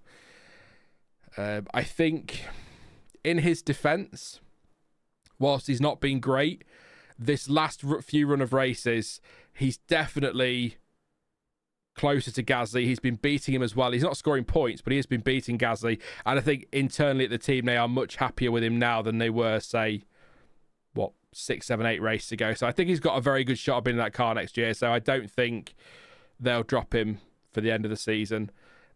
However, if he starts crashing every weekend between now and what's the penultimate race, Qatar, then they might do. But I think he's got a good shot of being there next season. I think partly because he's improving, partly because I still think he's quick as a driver. He just can't seem to put it all together. The money will be a factor, but also realistically, who else have they got? Paul Aaron, who's just another unknown. Jack Doohan, they've tried him. They clearly don't want to try him again. Outside of that, I mean, yeah. Interesting.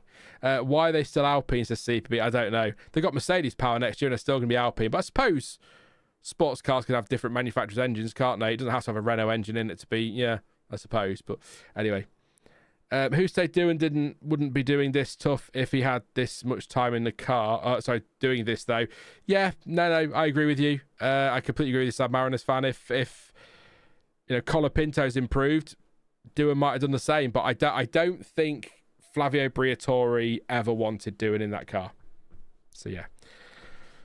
We all remember the BMW Sauber Ferrari after all. Yes, we do. But that was bizarre, wasn't it? That was all to do with naming and that. Ollie Bearman nearly bumping into Simon Lazenby on Sky there. Just because you can. Let's quickly, right, couple more comments and then I'm going to wrap it up for tonight because it's 20 to midnight now. So I want to go get a cup of tea before bed because I'm British, Yeah. Anyway, as long as Horner stays away from Audi, I couldn't care less what he does. Wheatley and Binotto are doing a great job with Sauber this year, says Pascal. Absolutely. Actually, I think everybody at Sauber's doing a great job this year. Bortoletto has done a cracking job as a rookie. He's really taken it to Nico Hulkenberg this year as well. I think he's done a fantastic job. Hulkenberg, no great surprise, has done a very good job as well. Wheatley was an inspired decision to bring in as team boss. Binotto a bit more behind the scenes, isn't he? We've seen a lot of him in the last few races, but he's a bit more behind the scenes than he was at, say, Ferrari. So I think that's where Binotto probably thrives. So yeah, they're in great shape. I'm looking forward to seeing how they get on next year, and Cadillac, of course, as well. And I'm intrigued by Aston Martin. There you go. Sauber are not just green anymore. Yeah, that's true. They're more than that. They're performing now. That's what we like to see.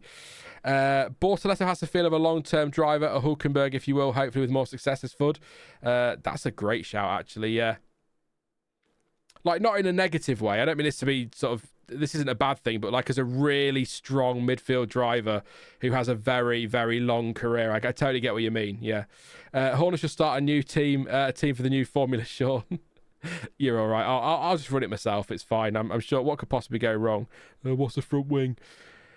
Starbucks Costa or Cafe Nero says CPB. I make my own, mate. It's nicer. Sean. Sean's Beans. Hey, you see? Anyway.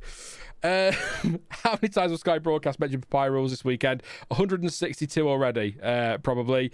And Sean's Beans. I need to do that. That's it. I'm cutting the coffee brand. There you go. Not a champion, but a solid pair of hands for all situations. Yeah, that kind of... I mean, he might have been... Who knows? Build the car, and if they end up with a dominant car at Audi in a few years, then he might be a champion. But if not, then yeah, absolutely. Tsunoda is not keeping his seat as an F1 driver next year, says our chemistry.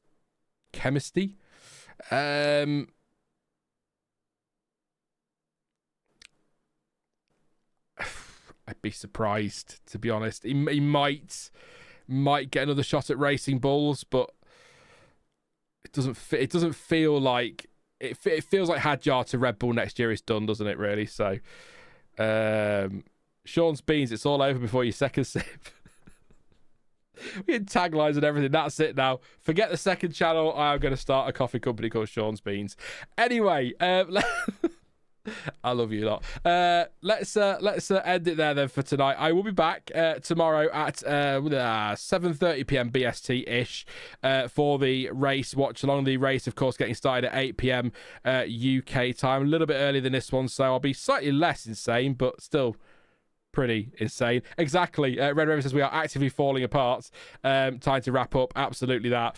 So we're back tomorrow. Make sure you drop a like before you go as well, and subscribe to this channel and to Formula Sean if you haven't already. Thank you to everyone who's gone over there to subscribe. Really appreciate that one.